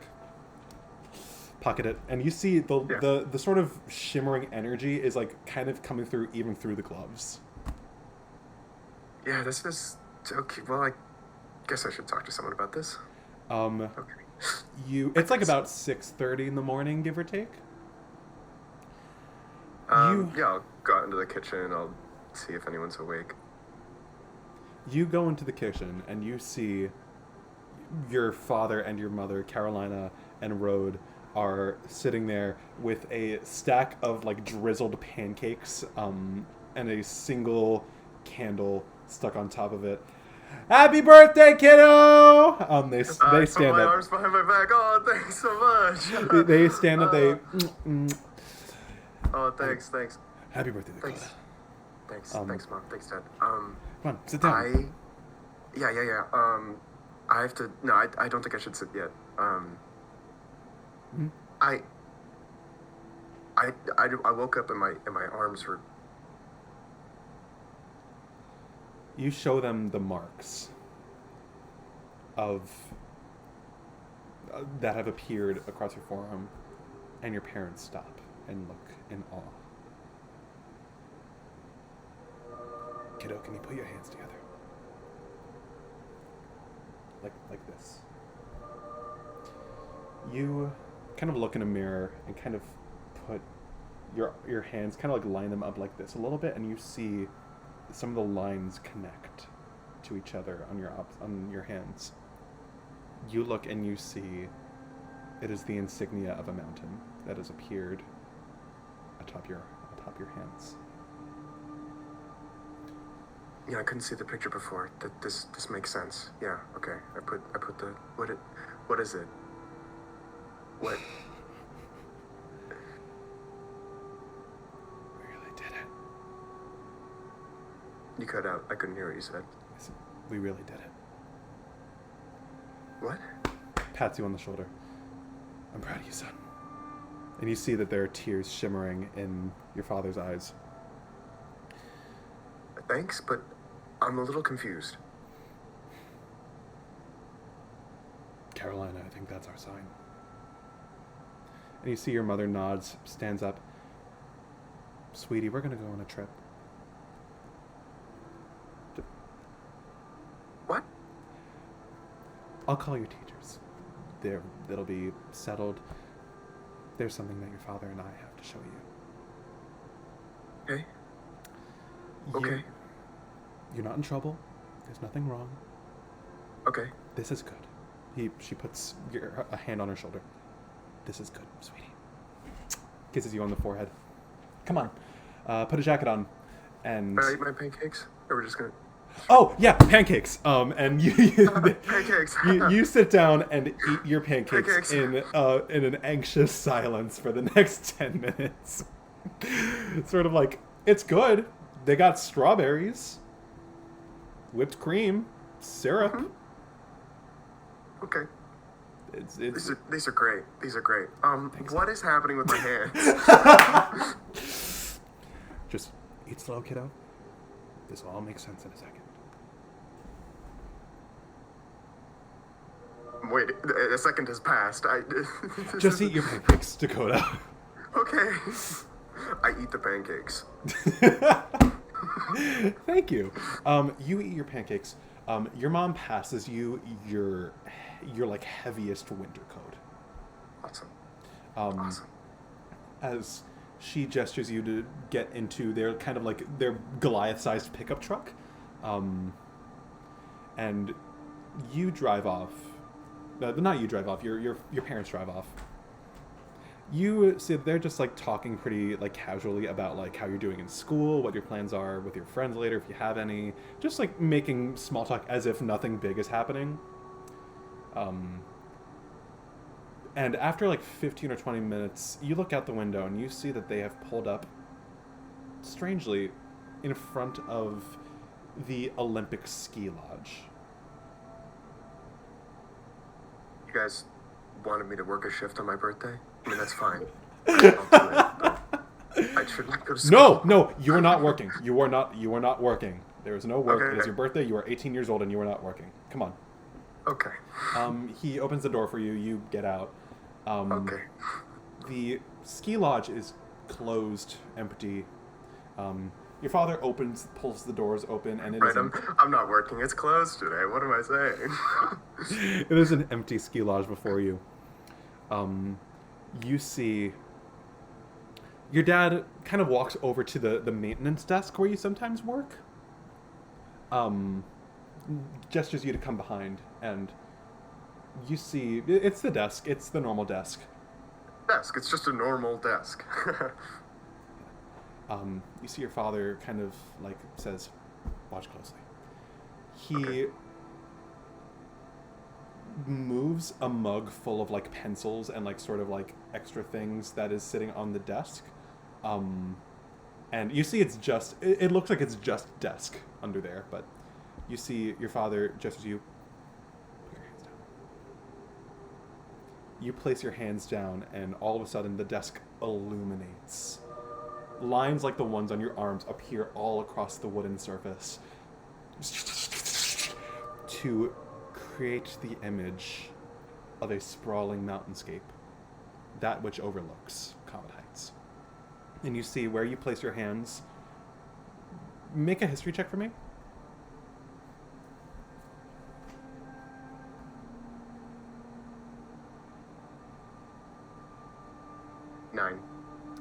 Nine. It looks like Olympus Mountain. The mountain that you were named after.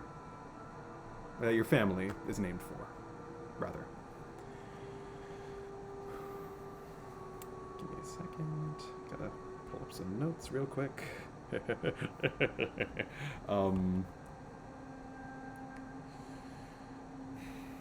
You see the desk comes alive, and all of a sudden, from behind you, from like the space of like floor behind you,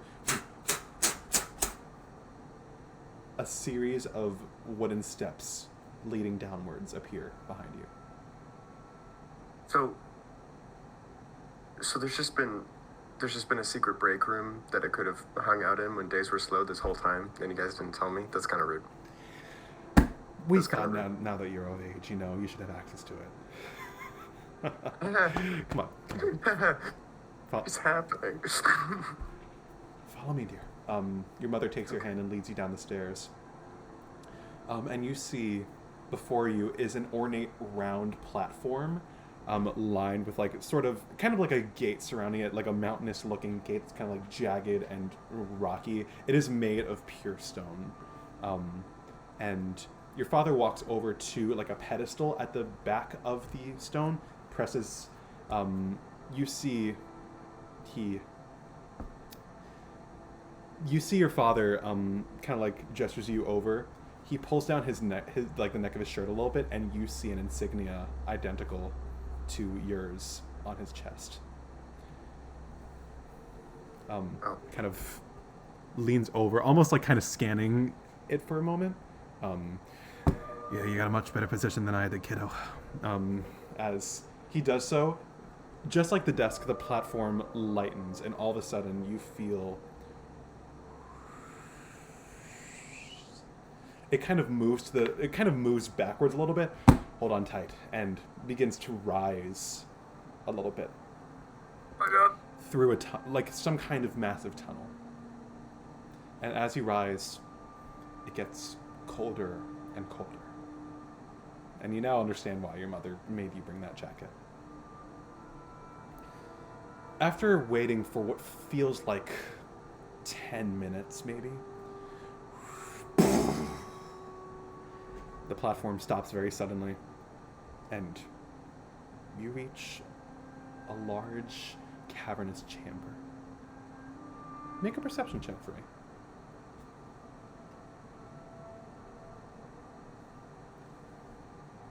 Not one. Natural 1. Yeah. You look around, and you see you are very overwhelmed at the moment.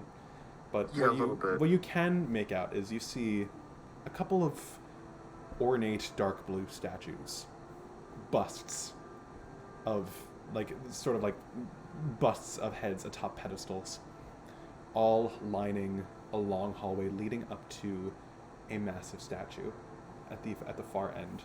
You see the statue is of a woman with long flowing hair,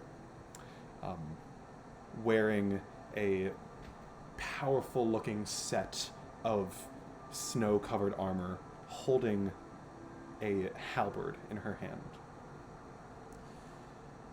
Do you see a little kind of like a runic looking pedestal in front of this woman's statue? You see that there's runic lettering. As you get closer, you see that there's runic lettering atop it.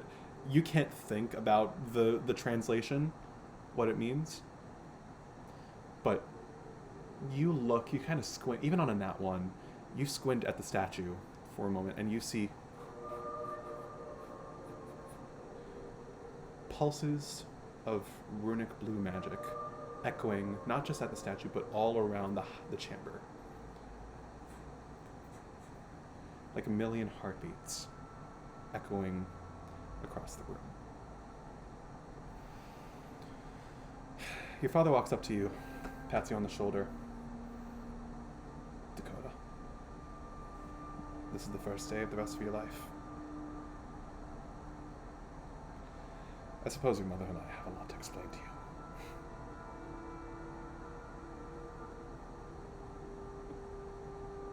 You're saying a lot of big things, and it's like you're not saying anything else.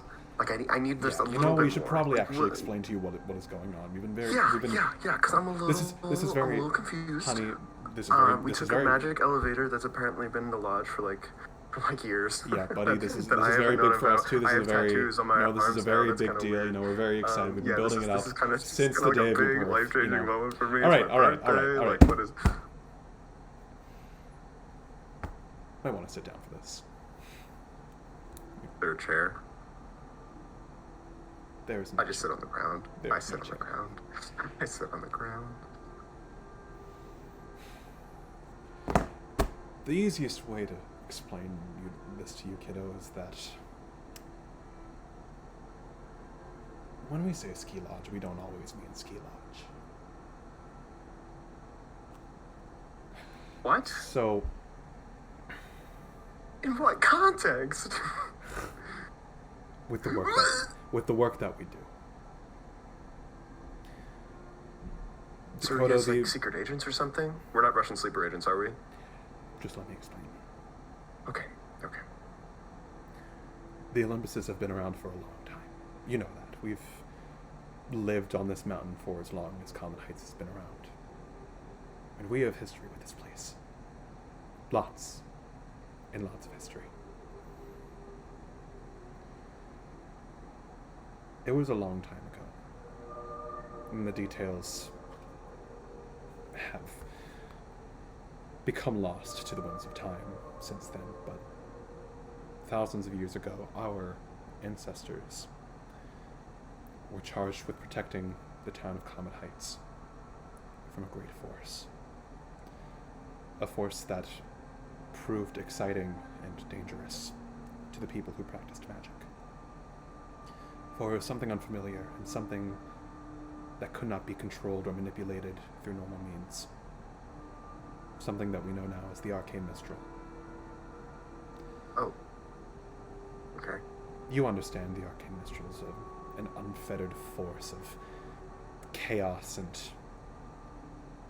arcane insanity. Yeah, a little. Yeah. It could be much worse. It could be much more powerful here in Comet Heights, and it could, more importantly, there's a reason why it stays within Comet Heights. When the Arcane Mistral first apparated, it proved a severe danger not only to this town, but to the rest of the world. When the Arcane Mistral first manifested, it sent the world into... This is a lot. This is a lot to explain to you right now, but it was a severe danger to the world. It sent not only Comet Heights, not only America, but the entire planet into a snowstorm. A dangerous one. How long ago was this? Honey, when was the last Ice Age? I fully... It's been a while. Carolina, kind of like... At least 10,000. We've been around for a while, sweetie. Okay. The first Olympus. He kind of gestures up to the statue. Desdemona Marcovius, Our Lady in Stone. She was a powerful wizard. And a wizard capable of inventing new types of magic via her prowess. When the Arcane Mistral first leaked out into the rest of the world, panic accrued amongst the people of what we now know as Comet Heights, for we had to scramble to ensure that the rest of the world will not suffer the consequences of something that happened within the territory of our town. She was quick to think, quick to invent, and he gestures up and you see another one of those blue... A seal. A series of seals kept locked shut behind the magic of runes. She was the first of many, many rune keepers of Comet Heights. Arcane practitioners charged with maintaining these seals. For magic is finite, Dakota. It's not something that can be spent willy-nilly. Even with an arcane focus, there is a point where it ends, and a point where it stops being effective. And these seals must be maintained in order to keep the Arcane Mistral locked within Comet Heights, to ensure that it does not repeat what once happened to our world. She was not alone in her endeavors. Families, clans were charged with the maintenance of the seals all around the mountainscape of Washington. The Olympuses just happened to be one of those families. But when it came to be that people would leave Comet Heights, those responsibilities would be passed over to other families. So while...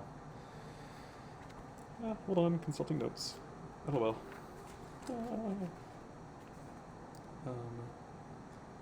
Give me like one hot second.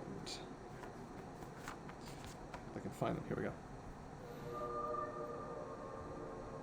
Families would die out. Families would leave Comet Heights. the Angelus clan, the Deception clan, the Constance family, the responsibility would be passed to the other families. There's no easy way to say this, Dakota, but the Olympuses are all the Comet Heights have left. The final other family, Everard Townsend, passed away recently. I remember. So he was a protector too? Of his own mountain. What's gonna happen to it? It's already happened. It's our responsibility now. All of them? Your father nods, a grave look on his face. It was decided that for future families to not burden, let's be honest, children with the responsibility with the weight of their world on their shoulders. It was decided that the only Goliaths of Comet Height that would be allowed, the only Goliaths of Comet Heights that would be allowed to partake in this act would be the ones who were of age. The art of the runes have been passed down for generations, not just to the Olympus family, but to the other families that the Stone Maiden led.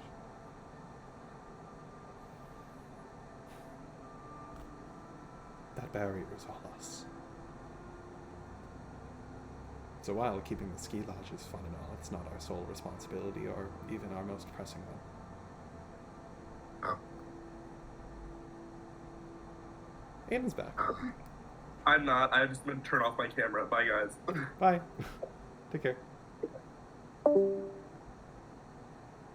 Back to lore.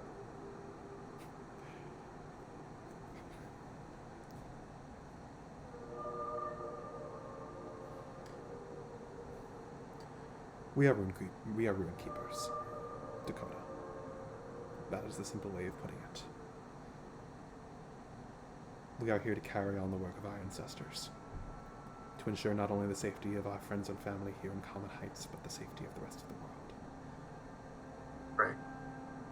And we are so proud and ecstatic that you will be joining us. Yeah. I still have... I understand it's a lot to take in. Yeah, it definitely... We'll give you some time to process, for sure. You will not need to begin straight away. What about this? Like, how... What? The power of the Runekeeper is in our blood, Dakota, and it manifests exactly how it's meant to when a Runekeeper becomes of age, becomes ready. You see he pulls down his shirt again and you see the mountain. Your mother turns around. Your mother has like a very thick, long mane of hair. She lifts her hair up and you see the back of her neck has the same insignia of Olympus Mountain. Gotcha.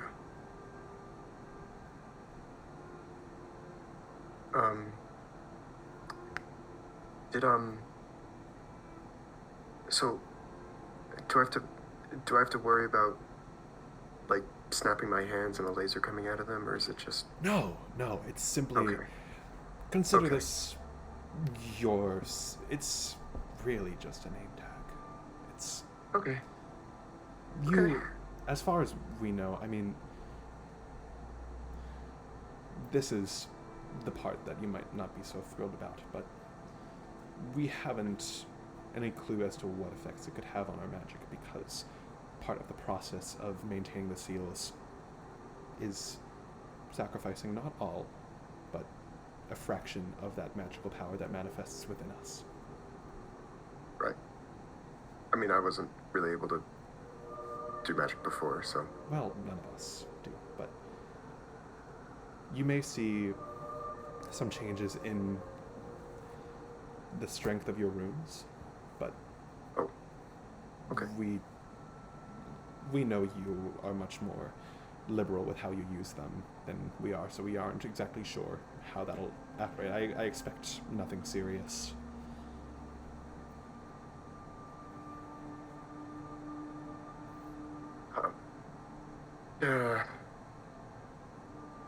Oof. Yeah, I just got really dizzy. Wait, how high up are we? We're near the peak. Oh, okay, that makes sense. You can sit down. You're gonna. I am sitting. I've been sitting this whole Fuck. time. Your dad pulls out like a canteen of water and like hands it to you. Okay. Okay. Oh.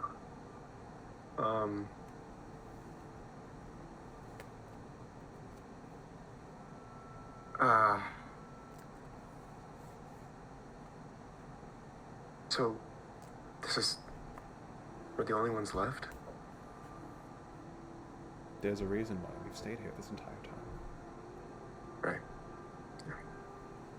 If we were to leave. No vacations. No vacations. That makes more sense now. Yeah. If we were to leave, if we were to pass away. Right. But now you're here. Right. Now you right. have that power. Yeah, you guys can go on vacation if you want. I can, yeah. What do I have to do? We'll walk you through the process. We'll walk you through what you have to do. It's a very simple ritual. Twice a day, and we will not be... Twice a day? I mean, okay. Not each of us. Only one of us. Let's just say there's a reason why we aren't always home, sweetheart. I know that, yeah. How long does the ritual take? No longer than 15 minutes. Reasonable. So, the only thing have you... that we're going to need from you is for you to stay. Right. Right. Right. Right. Yeah. Yeah. Right. Right. Right. Dakota?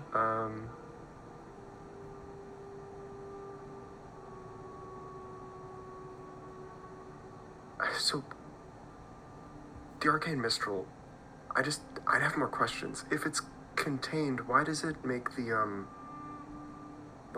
Aurora shards? It's contained, not suppressed.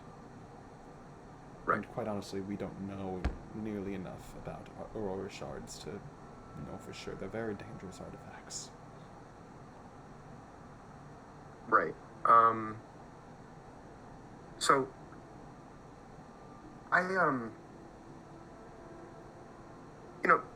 it's like,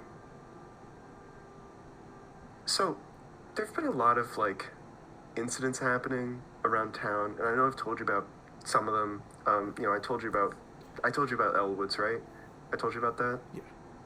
Yeah, and I told you about what happened at the dance 2 nights ago.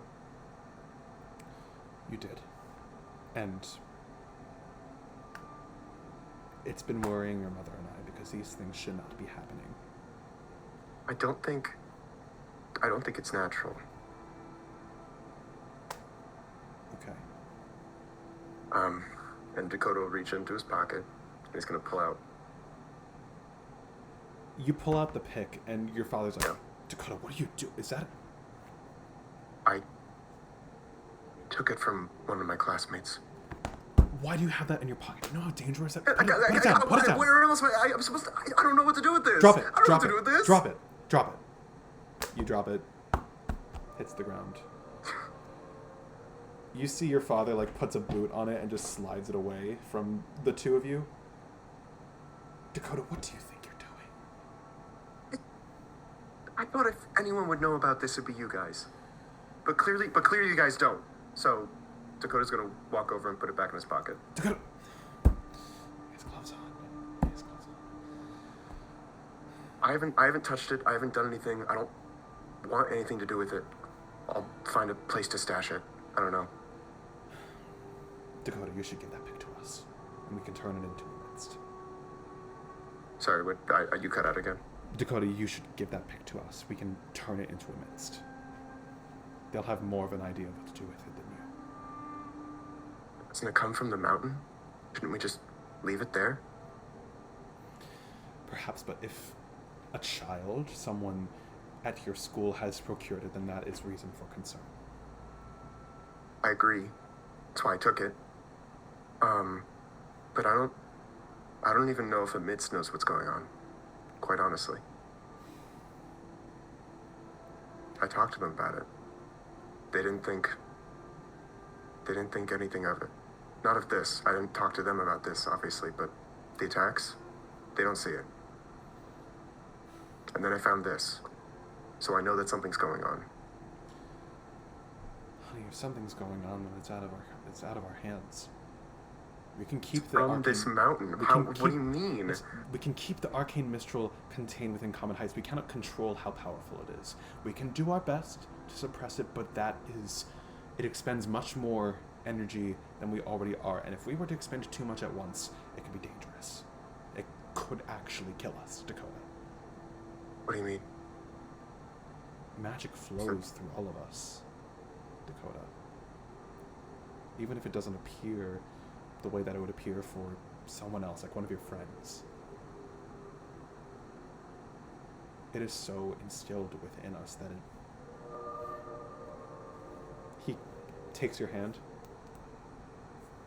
This is your life force, Dakota. It's always been there, even if it's only making itself known now. Well, okay, I just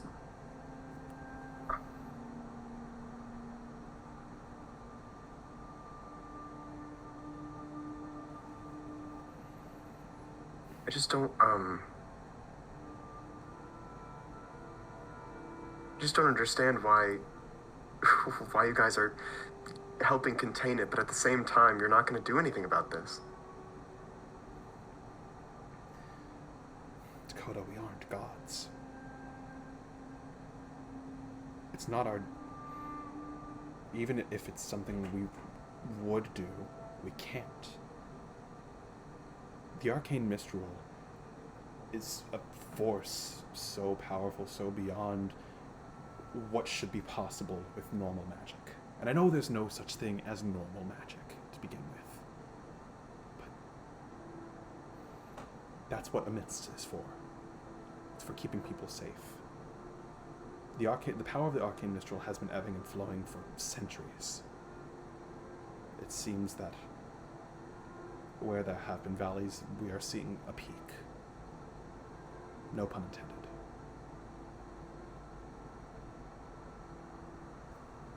Okay, but then how do you explain the shard? How do you explain that? Somebody had to have come up the mountain with a crew, I assume, and plundered it from our mountain. Under your noses. Sorry. But Dakota, are you blaming us? No, but I'm saying that if anyone was to do something about this, it'd be us. Or at least try. Dakota, if you're trying to justify your detective work, it's getting you in danger, it's getting you in trouble. We already have the world on our shoulders, Dakota. Okay then. You guys deal with this, and I'll deal with this. Dakota, it's your job to deal with this. It is what you were born to do. I'm sorry, what? You're in Olympus. You are a rune keeper. That is your job now. That is your responsibility. One day your father and I aren't going to be here to protect Comet Heights, and who will be there? You. God forbid. Goliaths live a long time, honey, but we don't live forever.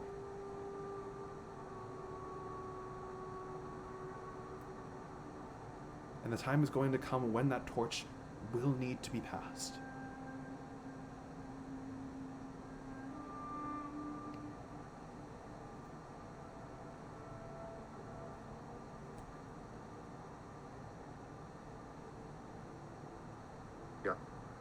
Yeah, I get it.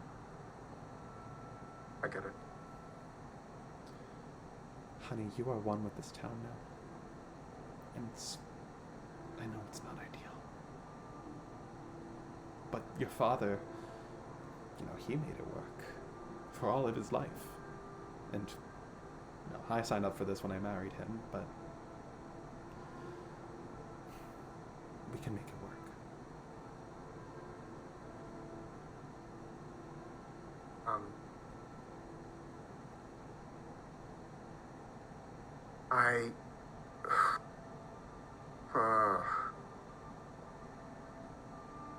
Okay.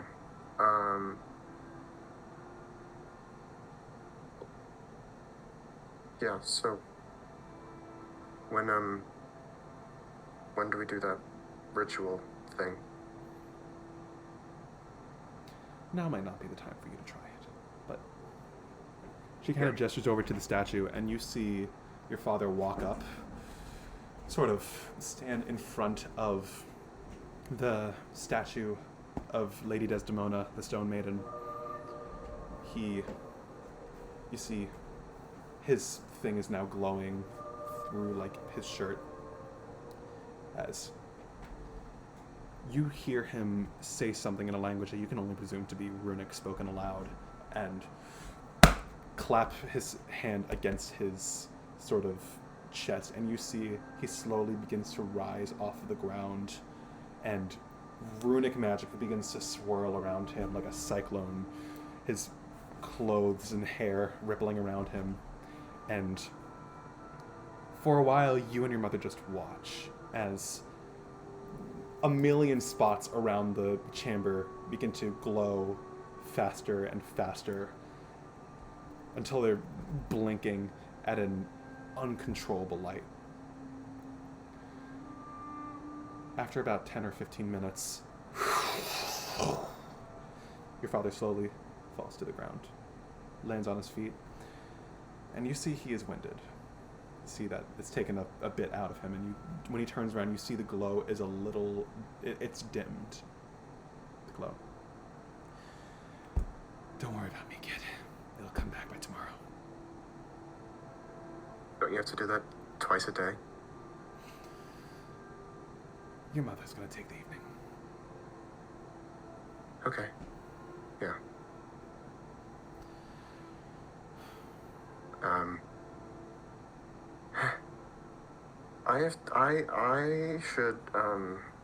I should get to school.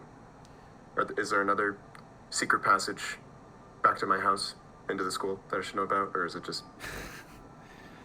Very funny, kiddo. Come on. He takes you over to the platform. What is Dakota feeling right now? Bruh.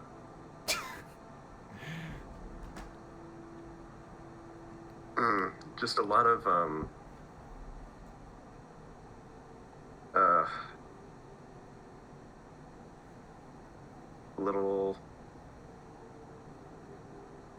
just a lot of sadness, I think. His life has begun, but it's also over. So, yeah. As you're walking back up the steps into the lodge, and you see your father begins to, open it for the day, properly open the ski lodge, sealing the entrance, replacing the well-hidden mug. You see your mother turns to you. Sweetheart, there's just one more thing. You cannot tell anyone about this. For the sake I figured. How do I explain this, though? I don't have hair, or not like yours, or I don't... It's a Goliath thing. It's a Goliath thing? Simple as that. Or you can come up with something better, but... Okay. We are... No pressure, sweetie, but we are keeping Comet Heights' most well-kept secret.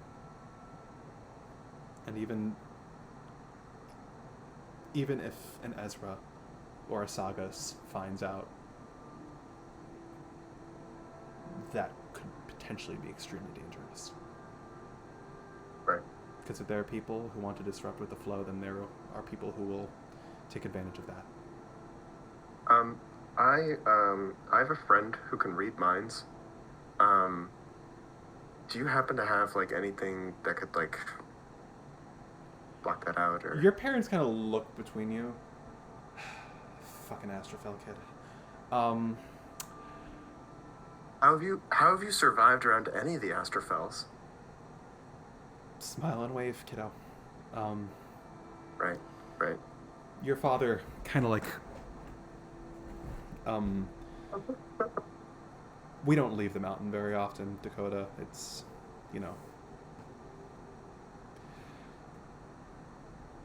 we'll look into it. We know that there are ways. I know there are ways. We can definitely look into it. This is just kind of fresh on my mind, so I'll probably have a little bit of trouble just Of course. keeping that down. Yeah. Do your best.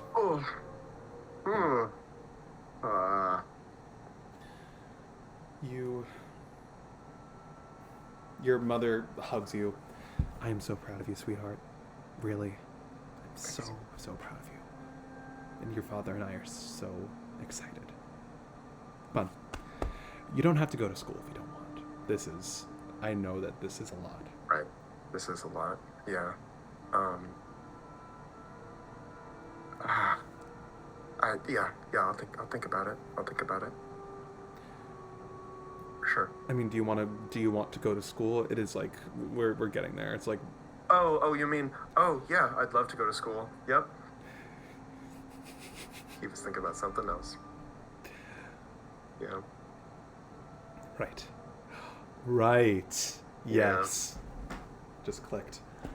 Yeah. All right, kiddo. I'll drive you. Come on. Thanks. You walk out into the brisk cold of what you know now is the base of operations for your parents' daily ritual of protecting the town. Make a perception check for me. Certifiable bro moment.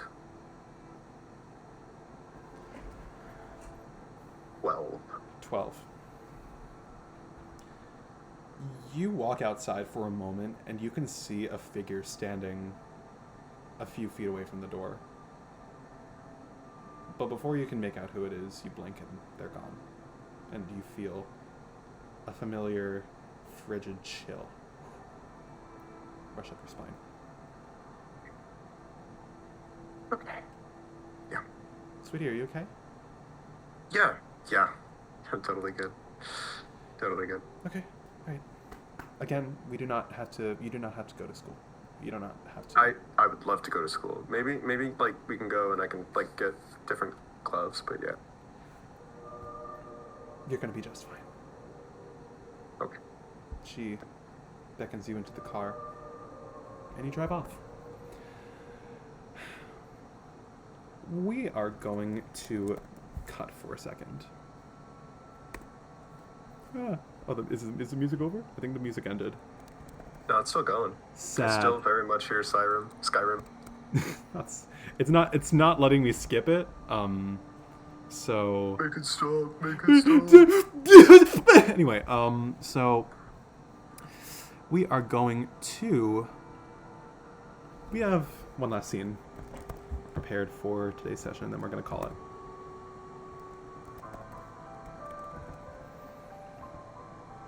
Dakota, the next few days pass without incident. And that fact scares you. That fact, honestly, scares all of you.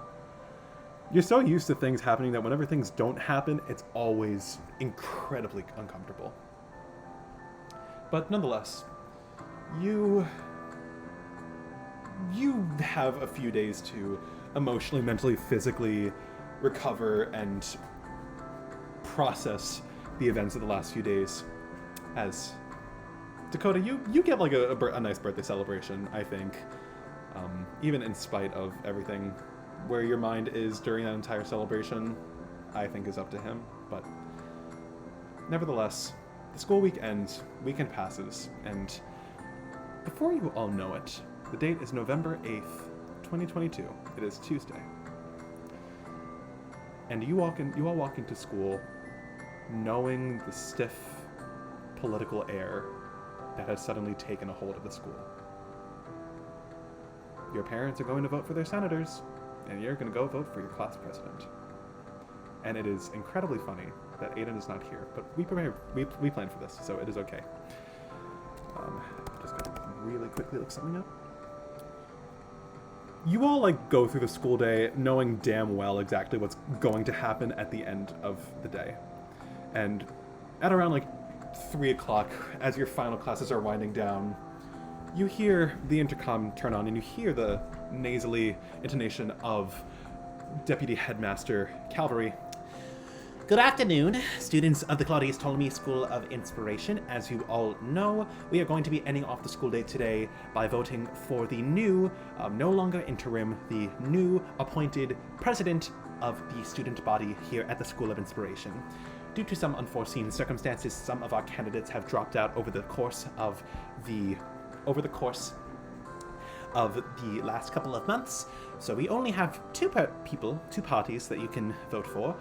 We have both members of the class of 2023, Ritzy Lutzo and Pallas Astrophel. We are going to hear some final words from these two candidates momentarily, and then everyone will be asked to cast their votes. I'm going to turn the microphone over to Ritzy Lutzo for a final addendum from her. Take it away, Mrs. Lutzo. And you hear Rizzy over the intercom. Students of the Claudius Ptolemy School of Inspiration, I bid you all good morning. My name is Rizzy Rosalia Lutzo, and I am one of your aspiring candidates. Shut the fuck up, Enix! For the position of Student Council President. That wasn't canon. Over the speaker. Over the speaker. I can hear you, bitch! My grandparents are home. Of your aspiring candidates for the position of Student Council President.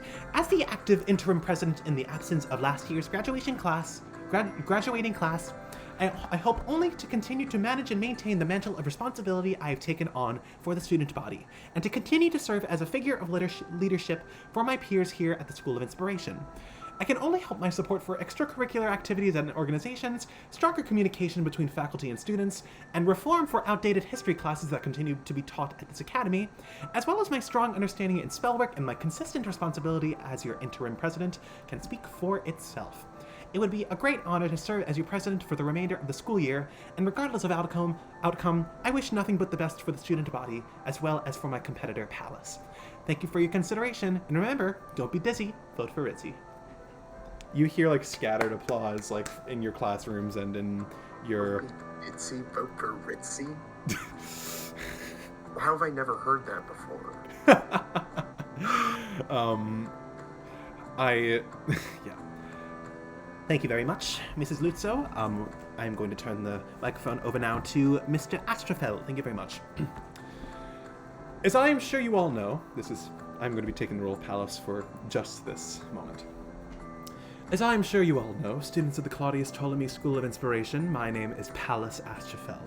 And yes, I am aware that my name carries with it a certain weight. When you think of the name Astrophel, a few things may come to mind, whether it be my mother the mayor, my family estate, or perhaps just the color periwinkle. But what some of you may be aware of is a proud tradition and promise started by my ancestors. This oath being one to the city of Comet Heights itself, a promise that as long as there is an Astrophel in our wonderful town, we will protect it at all costs. Students of the School of Inspiration, despite the slander that has transpired against me, I am no exception to this promise. I, Pallas Astrophel, am here to help and serve the people of my town, starting here at the Ptolemy School of Inspiration. Recent events in this town have been unsettling, not only for me, but for all of you as well, I am sure. In response to this time of uncertainty and danger, my first action as president would be to launch a resource for us students entitled MIND, which stands for Mental Illness and Networking Division. This resource would function similarly to the guidance counselor, but allow us to hear from other students and faculty we know who are suffering both quiet and loud each other. By opening community conversations, we don't have to struggle through these rough and demanding times alone, but rather in the company of those who can understand and relate to our moments of trepidation. So yes, I do want to get in your mind, as well as you in mine, so we can heal as a community. Friends, words can't begin to describe how bad I want this. Not because of a fancy title or position of power, but because I know, as your president, I will devote all of my time and energy to making sure that we, as a student body, continue to thrive. Vote Astrophel for a star in office. Well said, Mr. Astrophel. Your promises do seem, well, promising, as do yours, Mrs. Lusso. Students, if you will direct your attention to your desks, and you see everywhere that you are standing or sitting, some of you may be in like martial classes, but they still appear, little arcane tablets like appear all over the classroom with a quill, a floating quill, and little bottle of ink, and a sort of tablet of parchment with the faces of Rizzy and Pallas engraved onto them. With the aforementioned arcane quill that is now apparated before you, please select one, and I mean only one, candidate that you would like to elect into the student office. You may abstain from voting, but if you are to vote for someone, you may only vote for one of Mrs. Luzzo and Mr. Astrophel. You have 5 minutes to make your decision. At the end of these 5 minutes, the arcane tablet will disappear, and the votes will begin to be tallied in the electronic database of the school, for results to be revealed at the end of the week. Students, vote. I would like everyone here in the party to DM me the name of who you will be voting for, if anyone. These votes will be kept completely confidential between you and I.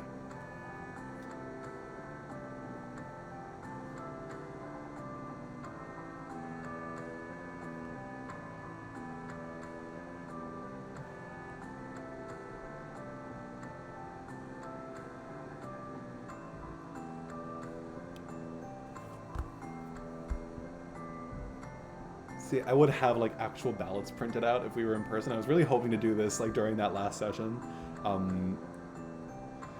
So, you know, being silly. I have 3 ballots, currently waiting on 2.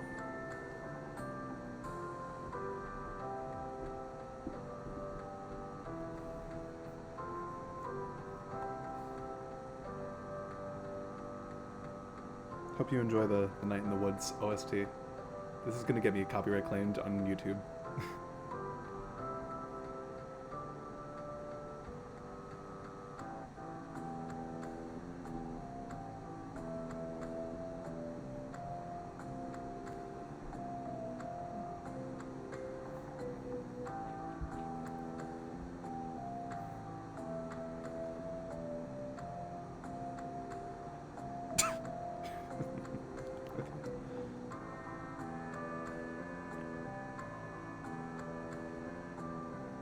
Okay.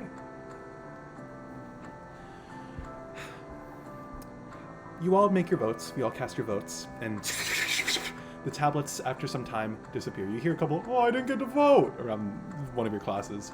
But nonetheless, thank you all so much for voting. Results shall be announced at the end of the school day this coming Friday, November 11th. Thank you all so much, and have a wonderful afternoon. Thank you, School of Inspiration. Bell rings. You all start to file out of your classrooms, and Holly, you, as you're leaving, walking maybe with like Enix and Roselle, you walk out of the school, and you hear from behind you, Holly, hey! You turn around and you see Pascal waving to you. Hey, listen, I know that we've been like, hold on, he kind of like walks a little bit away from Roselle and Enix. Give me a hot second.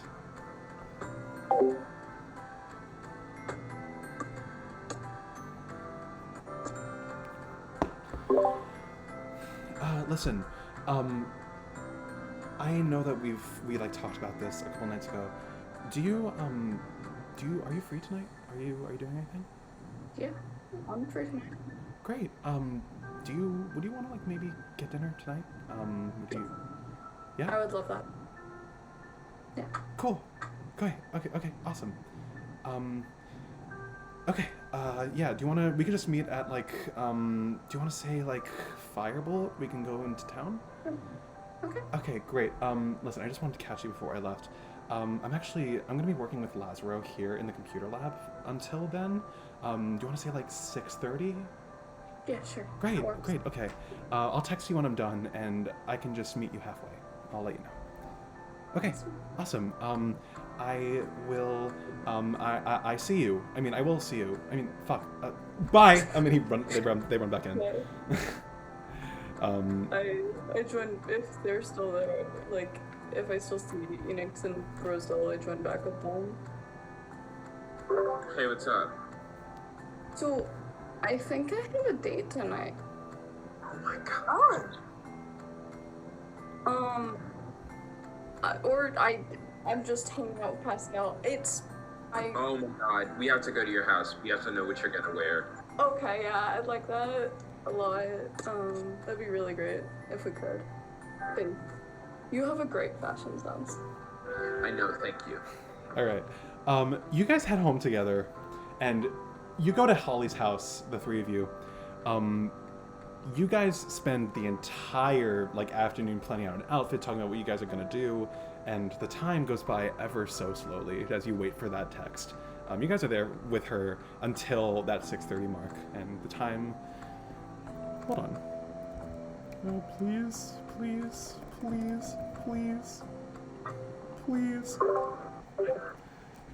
The time passes by, and when you get to Holly's house, 3:30, 4 o'clock, 4:30, 5 o'clock, 5:30, 6 o'clock, 6:30, 7, 7:30, I'm gonna kill him. 8. I'm going to kill them.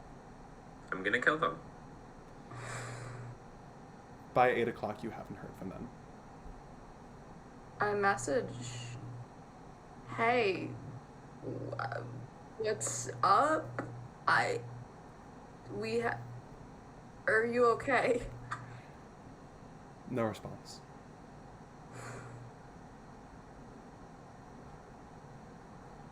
I'm gonna need insight checks from all of you. Okay. Okay. Yes. Fuck yeah. 17 plus 6. Jesus Christ, 10. 23, yeah. 10. 14. That is a I was only talking to Roselle, Enix, and Holly, but I said all of you, that's my bad. What do you got? That's a 17. Holly and Enix, you guys, actually, honestly, all three of you, you'd know Pascal would never in a million years stand Holly up. No. Something is wrong. So I say, Holly, where did you guys say you were going to meet up? Firebolt.